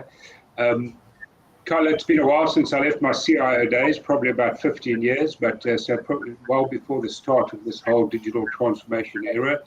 But I have spent a lot of time with organizations such as Gartner, Ernst & Young, KPMG, and Third Stage, of course, as well, in working with CIOs and executives and helping them navigate this rather nebulous term of digital transformation. So no doubt we're going to unpack that a little bit further today, but that's just a quick overview of my background. Thank you. Excellent. Well, let's go to you next, Peter, if you could. Yeah, great. Thanks, Carla. So I've been CIO for over 22 years. I've been in the CIO role, so I've had extensive management experience in the role and running large teams. I've been working mainly in downstream oil and gas, so that's refining and storage and distribution. I have completed an MBA degree. I've also been at Harvard Business School and Oxford Business School and Rotterdam Business School, where I did a few business-based and IT-based courses. And my main areas of interest are on strategy integration. A lot has been spoken about today around complexity and the complex overlays between business and IT, and those are the sorts of things that interest me in trying to find solutions for those complexities. The other area is IT of the future. So really trying to understand how to structure your IT department and divisions going forwards. And then, of course, governance. And we've heard there were some questions around governance in smaller organizations and the need for governance. The governance, my specific governance focus is around the architectures area, data, and of course, security. That's it from me, Carla. Lovely. Thank you, Peter. We're so excited to learn from you. Ridwan, how about yourself? Oh, sorry, it's you. I didn't expect you to call me so suddenly. I know. I wanted to go out of order. I almost did that to Gaston, but I'm like, he's not on our team, so that's not very nice. That's a typical CIO in the executive session. I'm just joking.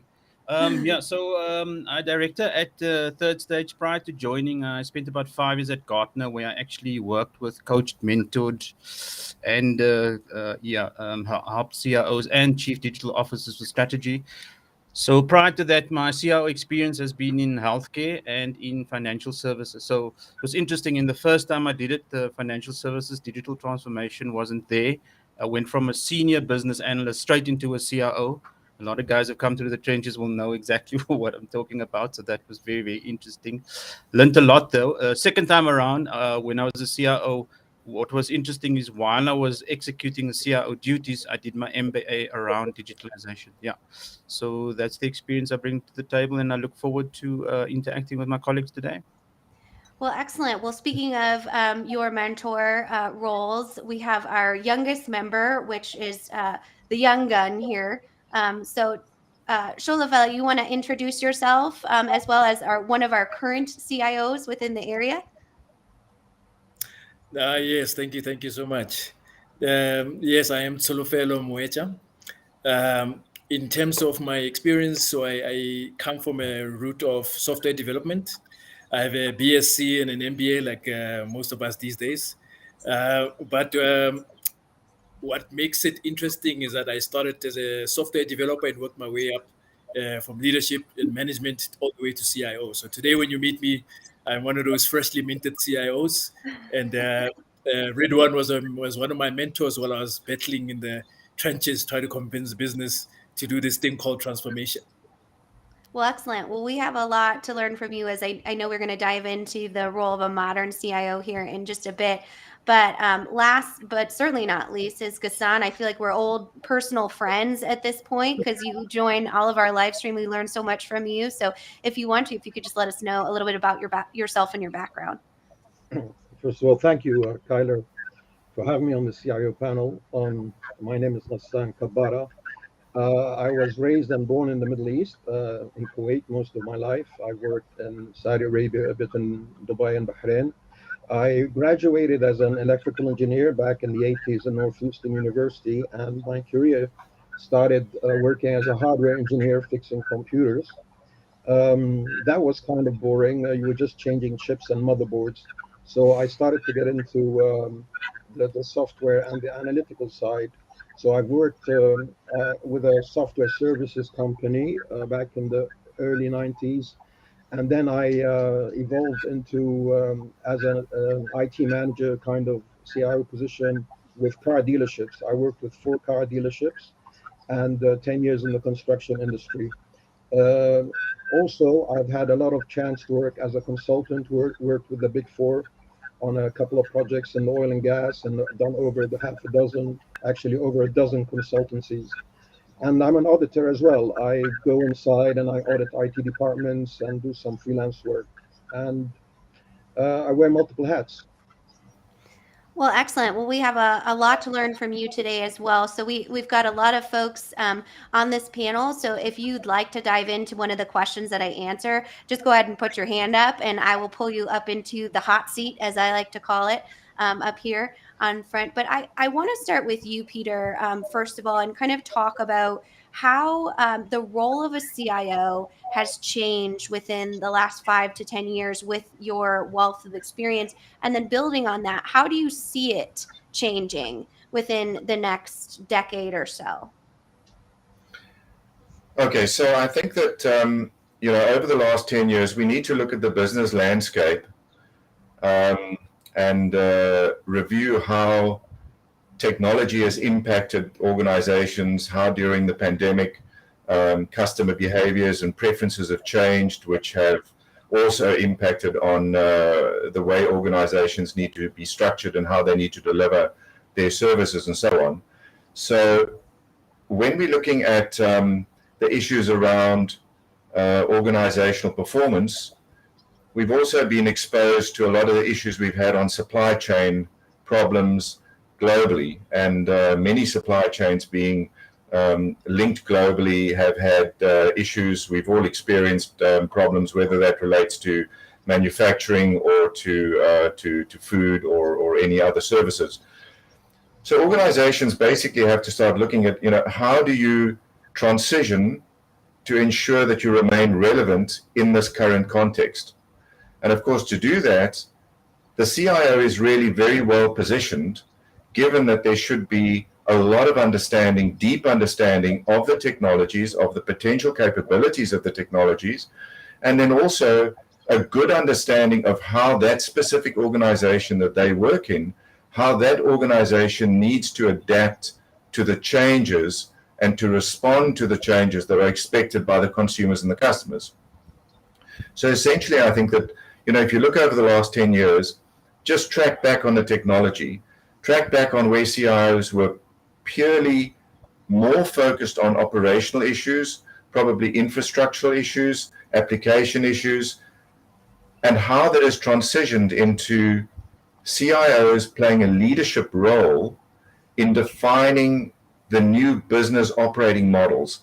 So being part of business strategy and working together with business to try to reshape the organization and to pivot the organization so that it starts going down the route where it can start delivering value-added services to the consumers and the customers.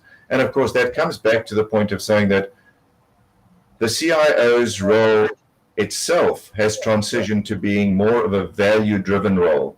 So it's not purely operational. It's focusing more on how do I deliver value to the organization that's going to result and improve the bottom line of the organization.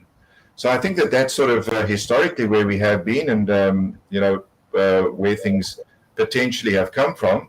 And going forwards, we've been speaking about agility. We've been speaking about moving to, do we use waterfall? Do we use agile? How do organizations need to transition? What is the rate of change? What is the pace of change? And that is something that we're seeing is immensely relevant at the moment.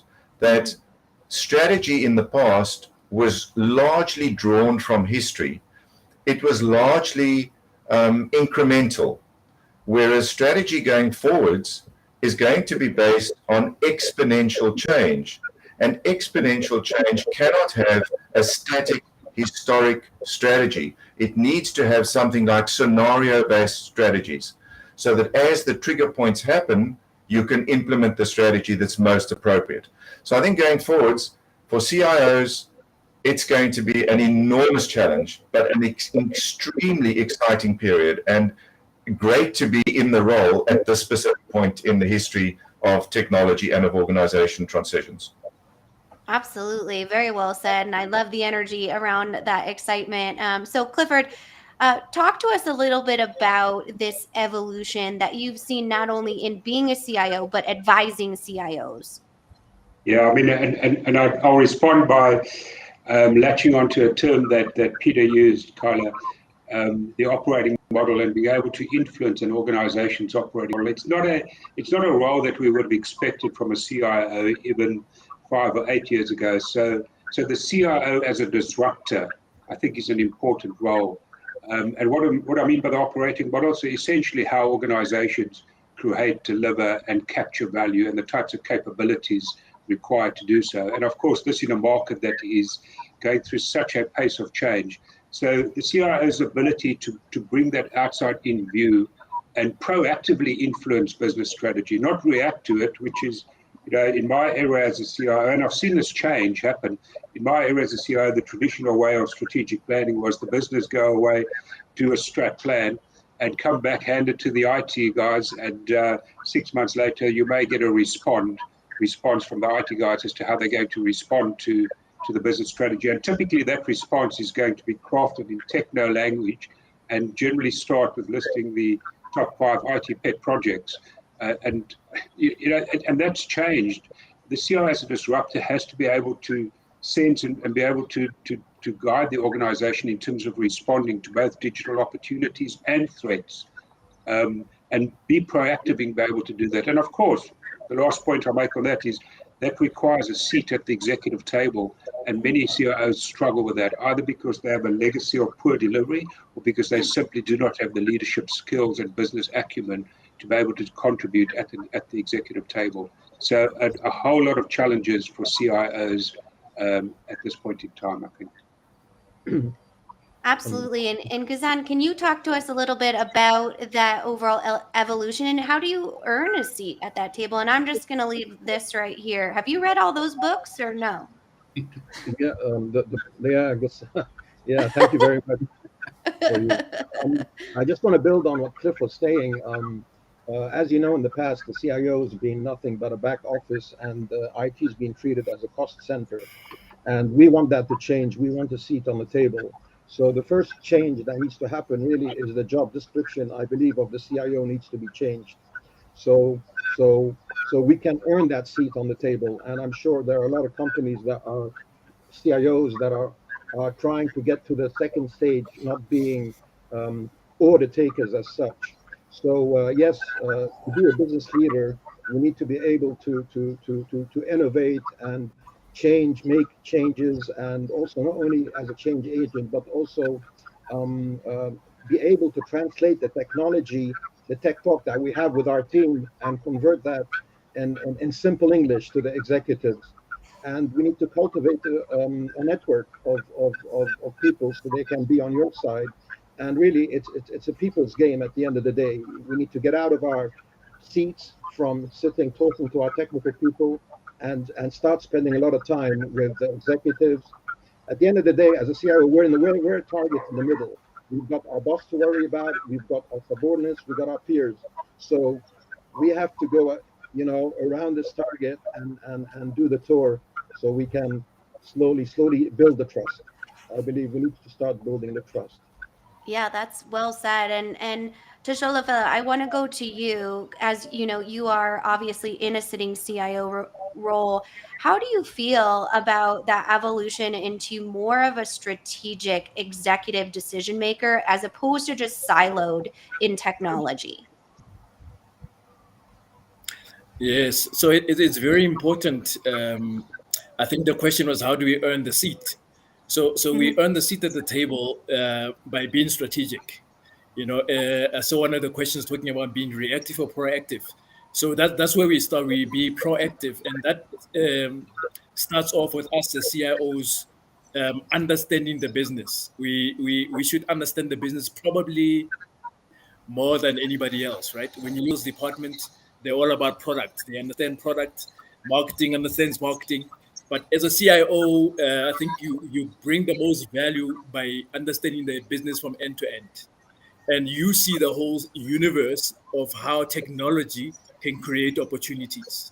They have started to create those conversations around opportunities is where I got to respect to be invited to those meetings at Exco to even have a seat in those important Mhm. conversations.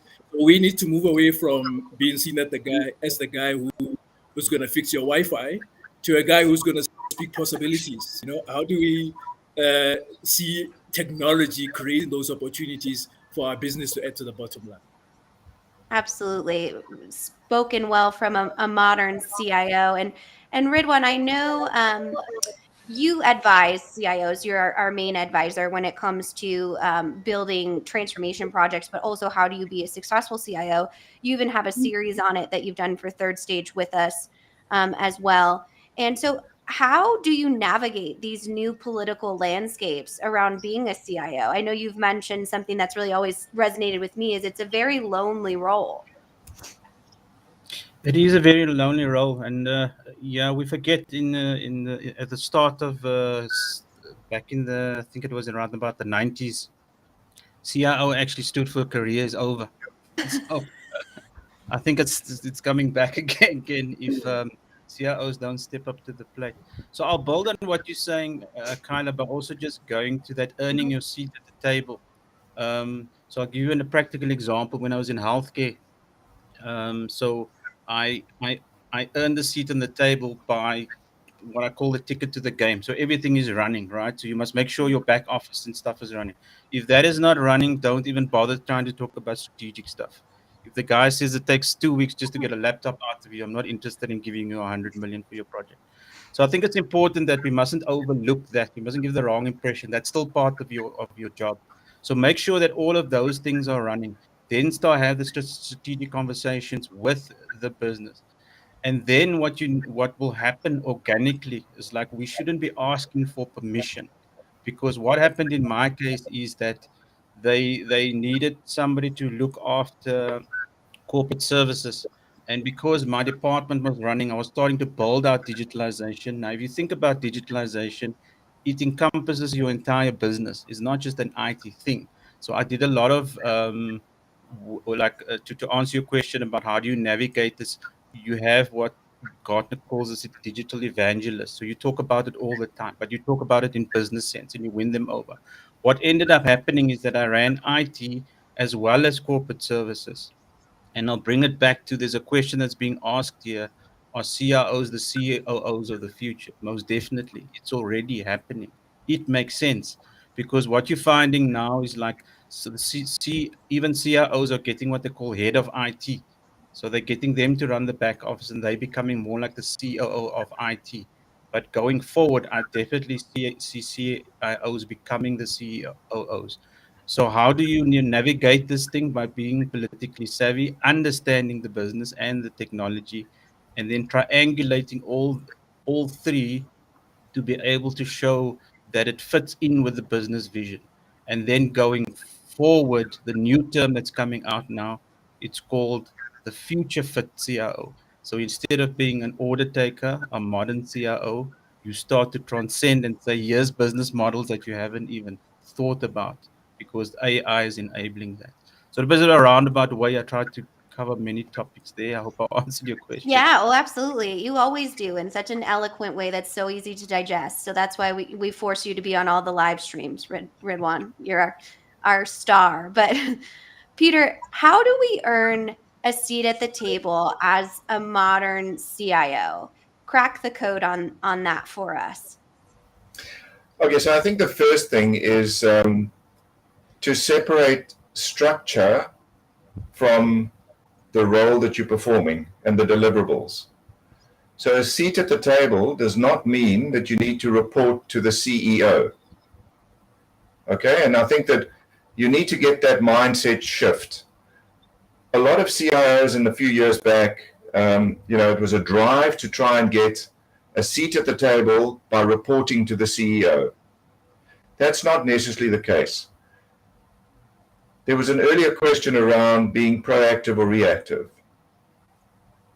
If you are a proactive CIO and you are contributing to the strategic discussion and you are participating in driving the agenda of the organization, because of your credibility, by being able to marry technology with your specific organization and industry that you're working in, you will be recognized as somebody that has a seat at the table.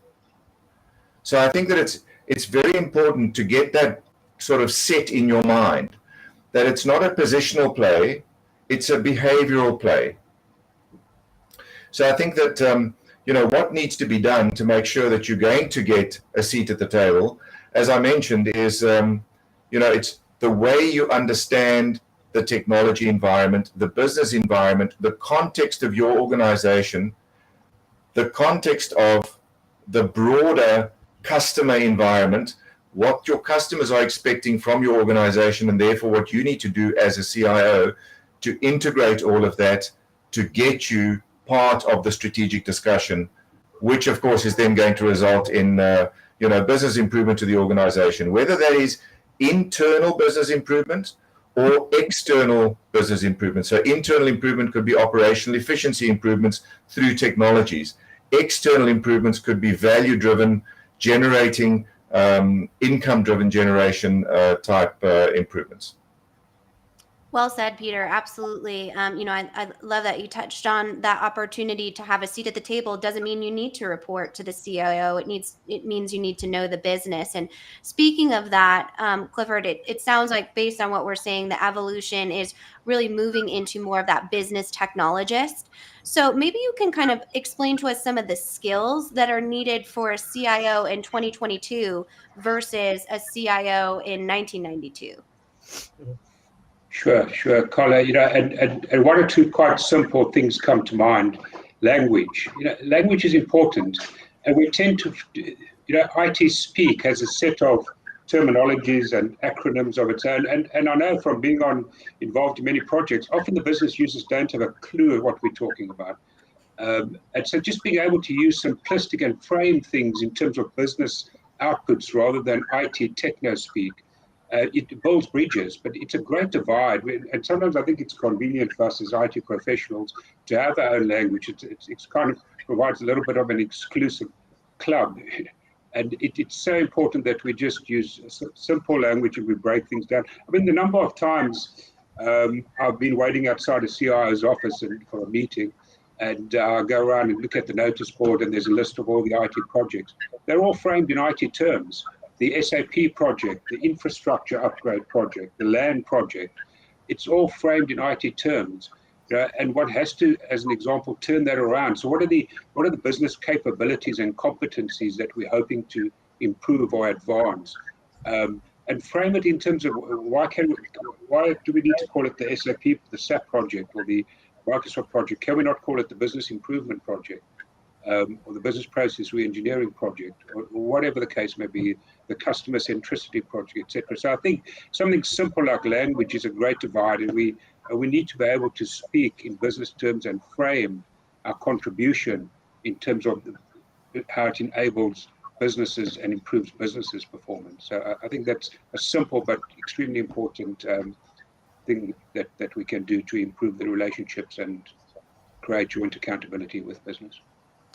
Absolutely. And I'm going to ask you to build on that, Ghassan, in how that works specifically culturally within our EMEA, specifically Middle East region, how that looks for a CIO that might be trying to create that influence around a digital transformation or any sort of project or strategic decision.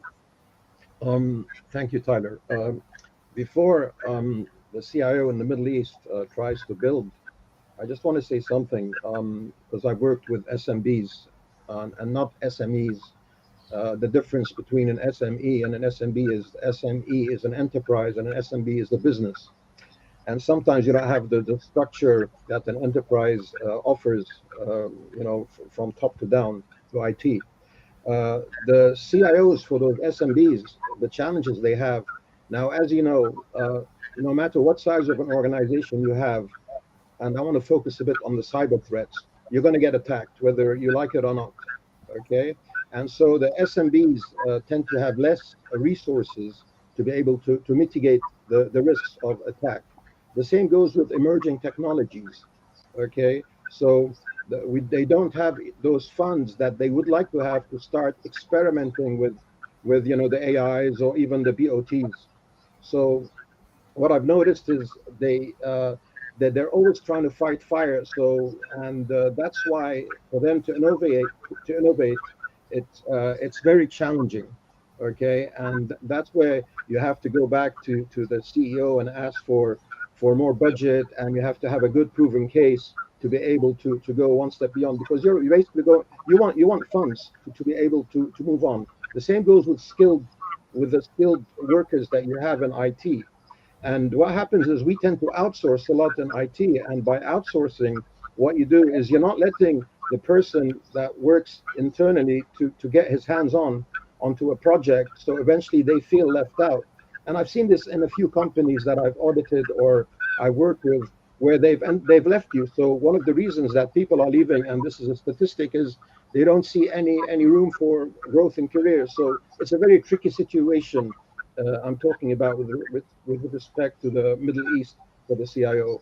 But still, nevertheless, we do go knock on the doors on the CEO, and we tell them how we can try to innovate and what we can do. And but there's a lot of forces against you where you start to get politically savvy and use a bit of emotional intelligence and do the whole PR thing all over again. This is with this part of the world. Absolutely. And I want to kind of build on what you said, Ghassan, with Toshola Fellow, and talk about those emerging technologies and the role of a CIO. I can only imagine trying to keep up with predictive analytics, artificial intelligence, machine learning, those all types of different new systems when trying to strategize what's best for the organization. How do you make sure that your business has that competitive advantage, or how would you recommend CIOs deal with all this new emerging technology? Yes, thank you. So before I even answer that, I think let me start off with where Clifford left off regarding business talk. So one of the things I learned very quickly, my first board meeting about 5 years ago, I went in and everybody before me was hammered, right? They were blasted throughout their presentations. And I stood up, presented, and nobody asked a single question. And I thought, well done. But during lunchtime, speaking to the guys, I only realized to my surprise that nobody understood what I said. They were not asking questions because they didn't understand. I was just too technical, which loses the point, especially at that level when you're trying to drive a message of the importance of your projects. So learning a business talk, business skills talk, is a good point where we should start, especially once you get to the table. To go to your questions around technology, so it's very important for CIOs to stay abreast of what's happening in the technology space. Subscriptions to research companies like Gartner, McKinsey, you name it, those help a lot. for you to keep abreast. But I think what I found the most important thing is how do you relate it back to your business? You know, there are some technologies that are not going to help you a single bit just because of the type of business you are in, right? So not all technologies is going to work for you. You know, I was in my previous job, big data was irrelevant, right? Everybody was going around with big data. You need to get on this, you need to buy a new data warehouse. But at that specific industry and specific business, it was not relevant. So you also have to play those things off in terms of what's important for your company. And that can only happen if you understand the business you're in. You need to understand it, like I said, more than most of your business units. Absolutely. So well said, and definitely important when it comes to those industry terms that can be super fancy but not have a lot of relevance to what you're trying to achieve as an organization. So, Ridwan, I'm gonna bring you up and ask you to address this question from Sam Graham on LinkedIn. Is it even more dangerous when management thinks that they understand the jargon? And how do you explain that to them as the technical executive? Or understand what that means for the organization? Yes, so my answer, and I'm sure everybody on the panel is going to agree with what I'm going to say, is most definitely yes. So I used to have this story, I used to call it the brother-in-law syndrome. So I would say, like, your CEO would go, it didn't happen to me, but I heard about it a lot. The CEO, for example, would go with his brother-in-law and play golf, and he would say, "Did you hear about this new thing called machine learning? It's fantastic, and it's great, and it can do all the things for your business." Then this guy, or he went to some conference or something, he'll come back and he'll force you to, like, why are we not doing that, right? So the same thing. So let's talk about jargon. So the most overly used term is digital transformation. I always say, like, people are trying to sell me a cell phone, will use the word digital transformation and try and slip a cell phone in Sometimes under. that is a digital transformation for some people. I suppose depending on your age, right? It could be digital transformation. But I think it's important to get this right? So I'll give you an example. I was talking to some guys today in Sierra Leone. So it's important to, for example, to say, what is the difference between digital transformation? What's the difference between optimization? You have to get things like that right. If somebody is saying something at the table, and I've been in situations where you sit on, and I'm sure my colleagues will have been there, you sit on a steering committee, they brought some outside professor, and he's starting to talk about some stuff that doesn't make sense in the real world. He's never worked in the private sector. It's important that you nip these things in the bud very early.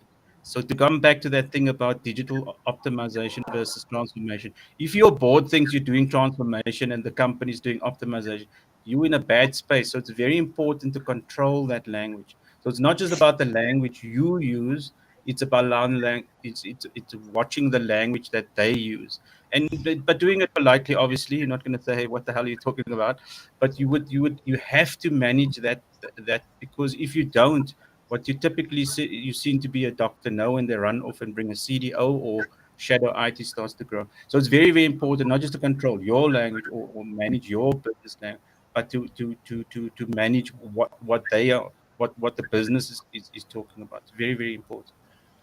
Absolutely. And I'm going to go to Clifford, who is our word specialist, I'll call him.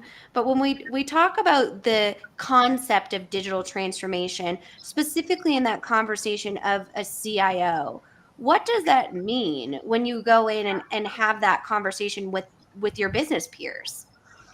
Yeah, thanks. Great question. It's very simple, but I think extremely important, relevant question, because, and my response is, it's all about digital and not about transformation. And what I mean by that is, you were asking about which technologies one deploys as a CIO, how you make those investment decisions, how you deploy them, what you hope to achieve, what the business impact is of those technologies. We never define those things. All the focus is on digital, and the whole industry is structured to sell us more tech. So I think as CIOs in the modern era, one has to focus more on the transformation. Which part of the business model are we actually trying to influence and enable over here, and how will we define the success thereof, and who are the business stakeholders that need to make this work? So I don't want to say too much more on it, except that I would absolutely encourage CIOs to unpack the word transformation. What exactly are we trying to transform here?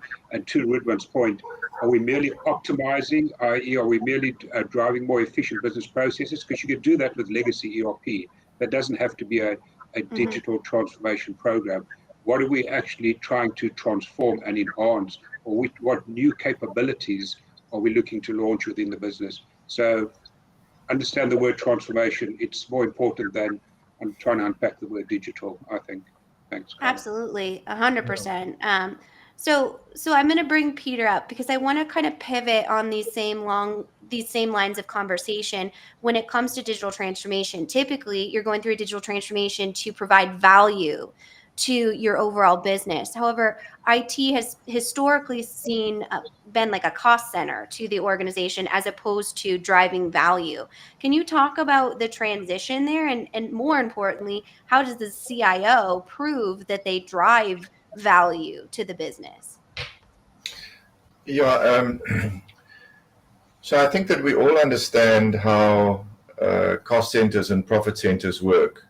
So basically, as a cost center, you are absorbing costs and you are a cost to the other operations, and you are, deducting your costs from the profits of the organization, basically.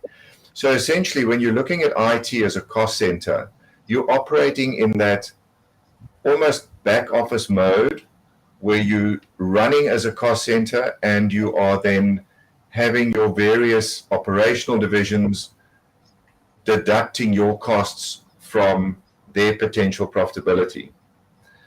So in a case like that, where you've got, whether it's transfer of costs or, whether you just running within your own cost center, the organization is going to feel and see you as eroding their potential margin. Mm-hmm. So what needs to be done to make that transition? You need to understand how you can deliver value. And the value delivery is going to be based on a clear understanding of what that specific division, those internal customers that you are serving, what they need to deliver, what is valuable to them, how they generate their income, and at the same time having a good understanding of your organization's customers. What are the products and the services that your organization is developing and manufacturing and building, and what does the customer expect, and why are the customers buying your products? So essentially, once you understand that side of the operation, you can start translating, as Clifford was saying earlier on, start translating what you are doing in business-based terms, or in terms that your operating divisions can understand. Remember, your operating divisions are delivering the specific products and services to the customers, and the customers are buying those services. And if they don't buy the services, well, you're out of business anyway. So essentially, it's making sure that you understand the terminology being used, but you also understand the metrics that are being used in terms of delivery. So if you have a clearer understanding of what those metrics are, and I think that was also discussed during, Clifford's quality assurance topic earlier on. When you understand exactly what those metrics are, and those metrics are visible to the divisions and the performance of the division, you can then match your IT delivery to the business delivery. So your metrics don't become, I think as Tolofelo was saying, don't become, how many cell phones have you introduced into the organization, but rather how many new customers have got onto your platform, onto your digital platform to do online ordering. Mm-hmm. Because that is something that the organization is looking at. How are you translating the profitability by customer based on the usage on your online platform, rather than how many lines of code have I developed this month? So essentially, I think that it's a mindset shift, and the mindset shift has to be put yourself in the shoes of your internal customers, your divisions, and put yourself in the shoes of your end consumer or customer, and understand what needs to be driven what the metrics are to get there, and therefore how you're going to contribute to the profitability and the sustainability of your organization. Wow, very powerful. That was very, very well said. Ghassan, can you build on that as a business advisor when it comes to helping companies or organizations understand how to build value around IT and profitability ROI as opposed to it just being a cost center? How do you create that shift and that change of mindset? Tyler, actually, to divert a bit from your question, there's a funny story. It's a true story. About 10 years ago, about a decade ago, I went for an interview for a CIO position. And I remember it was in the Emirates Tower in the hotel. And when I went inside, I met the CEO. And as you know, I sat there, I took off my jacket and I opened the laptop and I told him I'd like to start a presentation. And he said, no, let's just talk. And so I said, why do you want me on board? What's your issue? He said, we have a problem. We're having problem with numbers. Finance are giving us numbers, but the sales have different numbers. We want someone to come in as an intern CIO and solve the problem. So the first thing I told him was, so who does this position report to? And he said it reports to the CFO. So without thinking, I just stood up and put on my jacket. And he said, what are you doing? I said, I wish you had told me this before you got me on a first class ticket, because I don't particularly want to report to CFO. He goes, why? Convince me. So I sat down and indeed I gave him 3 examples. I told him about innovation. I told him that, being under a CIO, I'll be treated as a cost center, and then things will be contained, and then maybe the ERP would be biased towards finance. So, I started to say a bit of smooth talk to the guy, and he said, great, you've convinced you the job. When do we press the button? And indeed, when I did go to the company about 2 months, 3 months later, and the problem they have was, and I don't want to talk about it in this discussion, was exactly as I anticipated. They had a problem reconciling the transactions that would come from the sales and the inventory that were hitting finance for some setup issues, and that was solved. So he did find the value added there. I just wanted to mention this because I do raise my hat to all CFOs, and I believe without them, we won't get the money we need. But that was one of those spontaneous reactions I made. Oh, absolutely.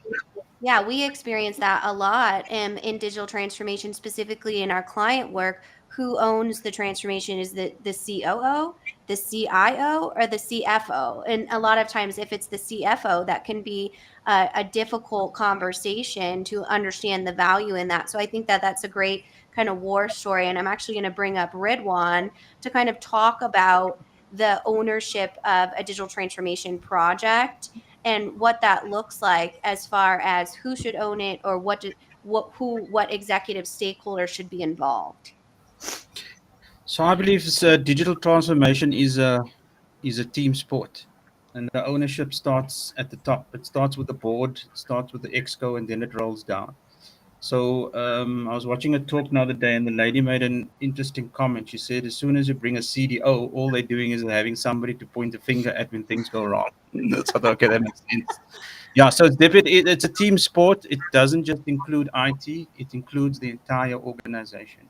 So, for example, one of the things that I did when I started my digital transformation journey when I was in healthcare, I was doing my MBA.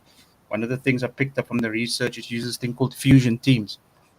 It's just a fancy term for saying don't just make it about IT, use people from outside of IT as well. So I think it's important that people understand, even if you have a CDO, it's not his or her sole responsibility. It's a team sport, starting at all the way down.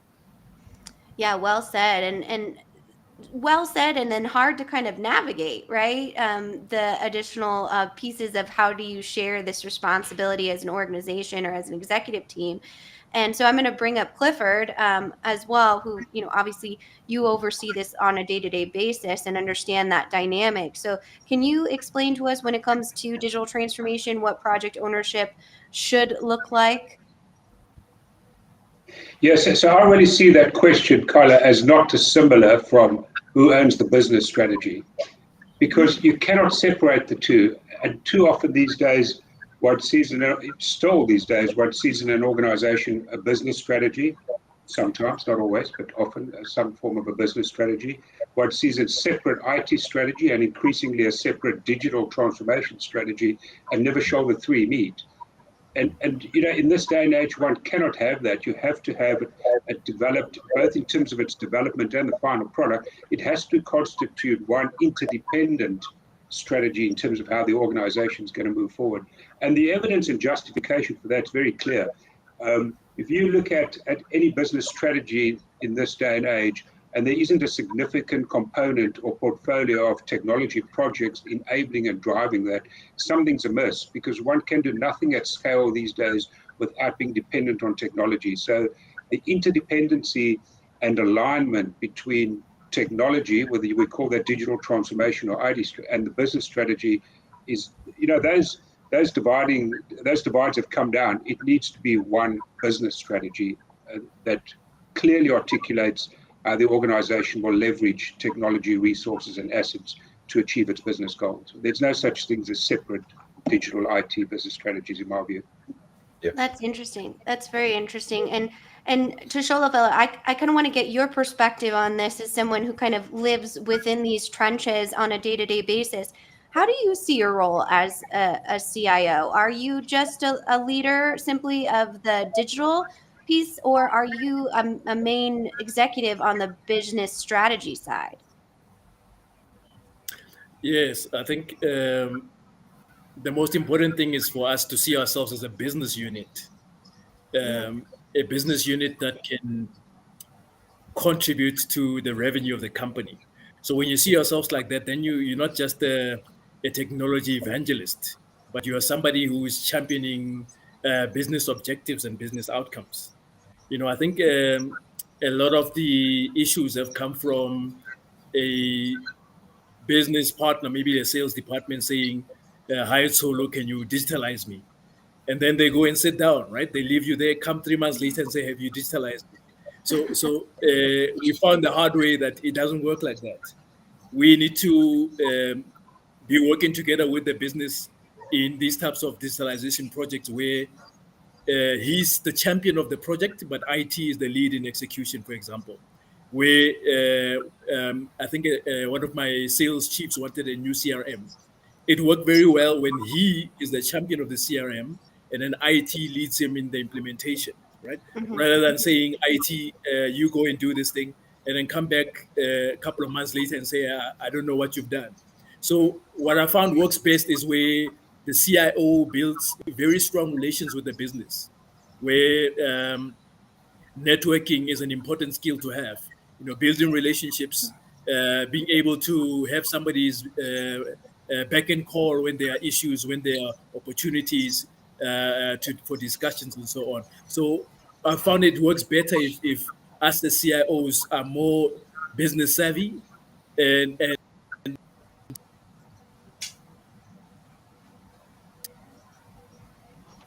I think we lost you just there for a quick second. So I'm just going to shift gears here, and I'm going to pull up.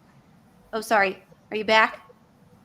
It's always the view of live streaming, right? It sometimes can be glitchy. But with that, I want to go to you, Peter, to talk about that influence. And I think Tsholofelo's point is so important about the fact of networking within the organization and creating almost a modern IT structure within the CFO's role. How do you as a business leader ensure that you are creating that integration being able to showcase that impact? Yes, I think that we've mentioned that the CIO needs to have a relatively broad understanding and contextual understanding of technology, business, the industry they're in, and maybe more of the global market and so on. So when you are engaging with your executive team, there needs to be almost a passion from your side that ties back into each of their specific areas of delivery. And that's a big ask for anybody, because basically we're saying, you know, I've got somebody that's heading retail, I've got somebody that's heading supply chain, I've got somebody that's heading finance, etc., etc. And here I've got the CIO, and this person needs to understand retail, manufacturing, finance, and IT, and marry it all together and start saying, well, how do I get this organization to get onto this track where I am proactive in driving delivery and change? And, there was a great discussion on change management earlier on, and, how you involve change management in your projects and in your business delivery. And I think that that's absolutely critical. But what I'm getting back to is that the unique nature of that person that is in the CIO role. And to me, a large thing here is that, I might be sort of smacked by saying this, but I think a CIO needs to be, to some extent, a selfless person. They cannot be an ego-driven person. And I'm being very stereotypical, but when I'm looking at a CEO role, they generally need to be quite ego-driven, because they need to set the vision and the strategy and get everybody to align and work with them. When you're looking at the CIO, because they need to work with multiple personalities across an organization, they cannot have an overriding ego themselves, because they're going to alienate people. And as soon as you alienate one within the executive team, one bad apple that's sitting in the basket is eventually going to infect the rest. And I think that is almost a mindset and a behavioral approach that CIOs need to adopt, to say, well, how am I going to ensure I can engage successfully with all of these different business leaders, and at the same time get them to understand what I would like to see in terms of using technology and changing this organization and driving this organization down its digital journey, without being seen as, well, hold on, it's all about me. It's not all about me. So I think that, to me, try and get that right, and you'll have a lot more success in your engagements with the executive peer group, and also in being part of that development of the business strategy. And Clifford's point was so important. You have to get your organization to understand that there is one single business strategy. There's no business strategy, technology strategy, and digital strategy. And data strategy is the new one that's coming along now as well. It has to be integrated into one overall business strategy. That's very, very well said, most certainly. And I want to go to Ghassan specifically and kind of build off of what Peter said in a specific digital transformation lens, or any sort of technology implementation, or even an optimization, as all of those different pieces that fall into there. How that within that project governance do you ensure that interoperability throughout the organization and collaboration is taking place? Wow. I wanted to add to Peter's. Yes, you got to have a humble CIO with all the pressures, and avoid the egos, because not only is the CIO worried about the digital transformation, and now with the introduction of all the cyber threats, which was ever increasing exponentially as well. So I wish us all the best. On the governance side, Kyler, is what I've noticed is there has to be some formal governance in place that's kind of cross-functional, because a lot of organizations, and I'm talking maybe in the Middle East, there tends to be a lot of IT shadowing that's going on, where a lot of end users tend to bypass IT because maybe of the weak governance model that they have. And then this creates a big issue in terms of security, and destroys the whole strategy that Pete's been talking about. So I think to achieve a good governance model, that has to be done with the executives within all departments, and it has to be cross-functional decision making for the investment opportunities. I see weaknesses in that, and then that has to be implemented, and in order to go beyond. But without a strong governance model, I think we're doomed to having shadowing ITs and misalignments along the way. Absolutely. Yeah, project governance is something that, we really hone in on to make sure our clients are effectively optimized for success. So within our last couple minutes here, I want to kind of do a round robin when it comes to, if you were talking to a CIO right now, or even a CIO that's coming up within the ranks, what would be one piece of advice that you would give them? And I'm actually going to start with you, Tosholofelo, if you don't mind, since you're in that role, to kind of take us through what your piece of advice would be. Yeah. If I give one piece of advice, it would be to start dressing up, putting on a suit. I was just about to say, when you become a consultant, you don't have to wear a tie. It's going to be great. Yes, it's a little trick that I use. It's a little trick that I use to remind me that I'm part of the business. I think that's one big piece of advice, to say you are part of the business. You're not a cost center. You need to start thinking as somebody who contributes to the business. And as Peter and Clifford had said, part of the business strategy, you must see yourselves as part of that. And that, to me, is one piece of advice I would give. Start wearing your business tie. I love it. I'm going to put my tie on after this. All right, Ghassan, I'm going to you.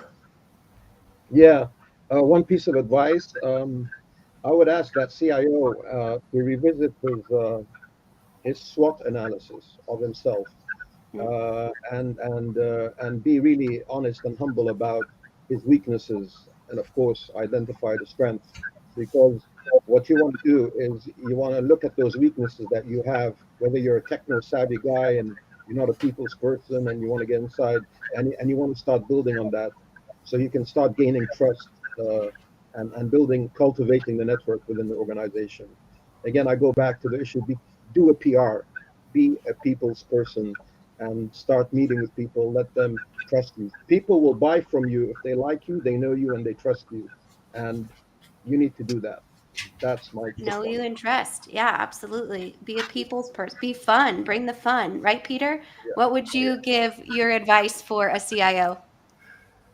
Okay, so I think that I'm going to open this up by saying that we are living in extraordinary times, and we are extremely lucky to be living at this specific point in time, and that we are able to contribute to organizational change and business change because of the roles that we're in. Customer behaviors and preferences are changing. Change is becoming exponential. It's becoming quick. We need to be able to pivot quickly. We need to use things like scenario planning rather than, long-term, the previous way of doing strategies. We need to delayer complexity. We live in complex times, and as things become more exponential, things will become more complicated. But you need to delayer the complexity. And I think in doing those things, we can become extraordinary people. Wow, Peter, I'm just going to call you every morning because you just eat, sleep, and breathe inspiration. I just the energy. I absolutely love it. So, Ridwan, what's your advice for the modern CIO? So it's interesting if you build on that series that we did, Kyla, and if you listen to the CIOs and current CIOs today, it's that message that I keep pushing, all right? It's not just about the technology. You need to understand the technology, but it's about the soft skills, it's the people skills. Hassan made a very interesting point there about selling. I always said what made me good as a CIO was the ability to go into a boardroom and get what I want. Those are very, very key traits to have. So it's I would say to an up and coming CIO, somebody who wants to get into the space, yes, do the technology stuff, but don't deep dive too much unless you want to be a specialist. if you want to move into the CIO space, start looking more at business stuff, do like things like MBAs, and also the soft skills. And let's not underestimate things like doing public speaking courses. We could all benefit from doing refreshers in that. And the ability to read a room. And what's interesting now is they're saying leaders should have empathy, especially after COVID. We never spoke about these soft skills and things. So I would say, yeah, and keep that at the front of your mind, that as you studying and learning about technology, also learn about how to manage and work with and influence other people. Well said. Definitely very powerful. And lastly, we'll end with Clifford, who talks a lot about the role of the CIO as our leader on the EMEA side. So Clifford, what is your advice to a modern CIO? My advice is very simple, Kyla. I think CIOs, especially those that have been in their positions for a long time, need to continuously ask themselves the question, if your company was hiring a CIO today, would they still hire you? I think it's an important question. Oh man, you guys, I have chills. I have chills going up my spine. So thank you so much for this unbelievable insight. We all learned a lot. The audience learned a lot. Our community, our client community here learned a lot from you. And we're so very grateful for your time and insight. If you'd like to, go ahead and drop your LinkedIn profile into our LinkedIn event chat if you'd like to connect with our community. And I'm sure Eric, as he's been reaching out via our chat feature, will be inviting a lot of you on our live streams that we host every Tuesday to stay in touch with the community. But thank you so much for your time. And with that, we are going to close out our first ever EMEA Digital Stratosphere event. It's been such a wonderful day with our wonderful audience, our very knowledgeable keynote speakers. And I'll let Clifford close it out. I will give you just some of the logistics. Just a reminder, this recording will be available via Third Stage Consulting YouTube. I'll also reach out to all of the attendees with a link so that you have that information readily available. I highly recommend you share with colleagues or your network as well. We always appreciate that amplification. And then also remember that if you do want to have these conversations, the reason we all work at Third Stage is because we're passionate about technology and how it influences a positive business strategy. Feel free to reach out. We're happy to chat with you. Clifford, Ridwan, Dom, Donia, they all are on our EMEA team and help bring value through technology to our clients. So with that, I'm going to hand it over to Clifford for closing. Thank you so much. It's always an honor to host you today. And with that, Clifford, bring us home. Fantastic. Yeah, it's been a fantastic day. Thank you so much, Carla. And let me also say thank you to you. We know that it's the middle of the night for you. It's been a long session. So the really sun's do up now. appreciate So yeah, really do appreciate the role you've played and helping us out. And also thank you to the other colleagues in America who've had to get up in the middle of the night. So it's been fantastic. And to everybody that's dialed in and shared and asked questions and probed and prodded and kept us on our toes. I've thoroughly enjoyed it, and I'm sure I speak on behalf of all my colleagues when I say that we've really enjoyed the interaction. It is a great privilege. I think someone made the point earlier, but it's absolutely a great privilege to be able to engage on these topics and engage with so many different perspectives and viewpoints from the different regions within EMEA. So thank you again for those contributions and questions, and let's please keep engaging, feel free to contact us going forward. We do enjoy hearing your issues and challenges. It kind of keeps us up to date as to what's happening in the market. So thank you very much. It's been a great session, Carla, and to the team, all the best. All right, signing off from EMEA. Thank you so much, everyone.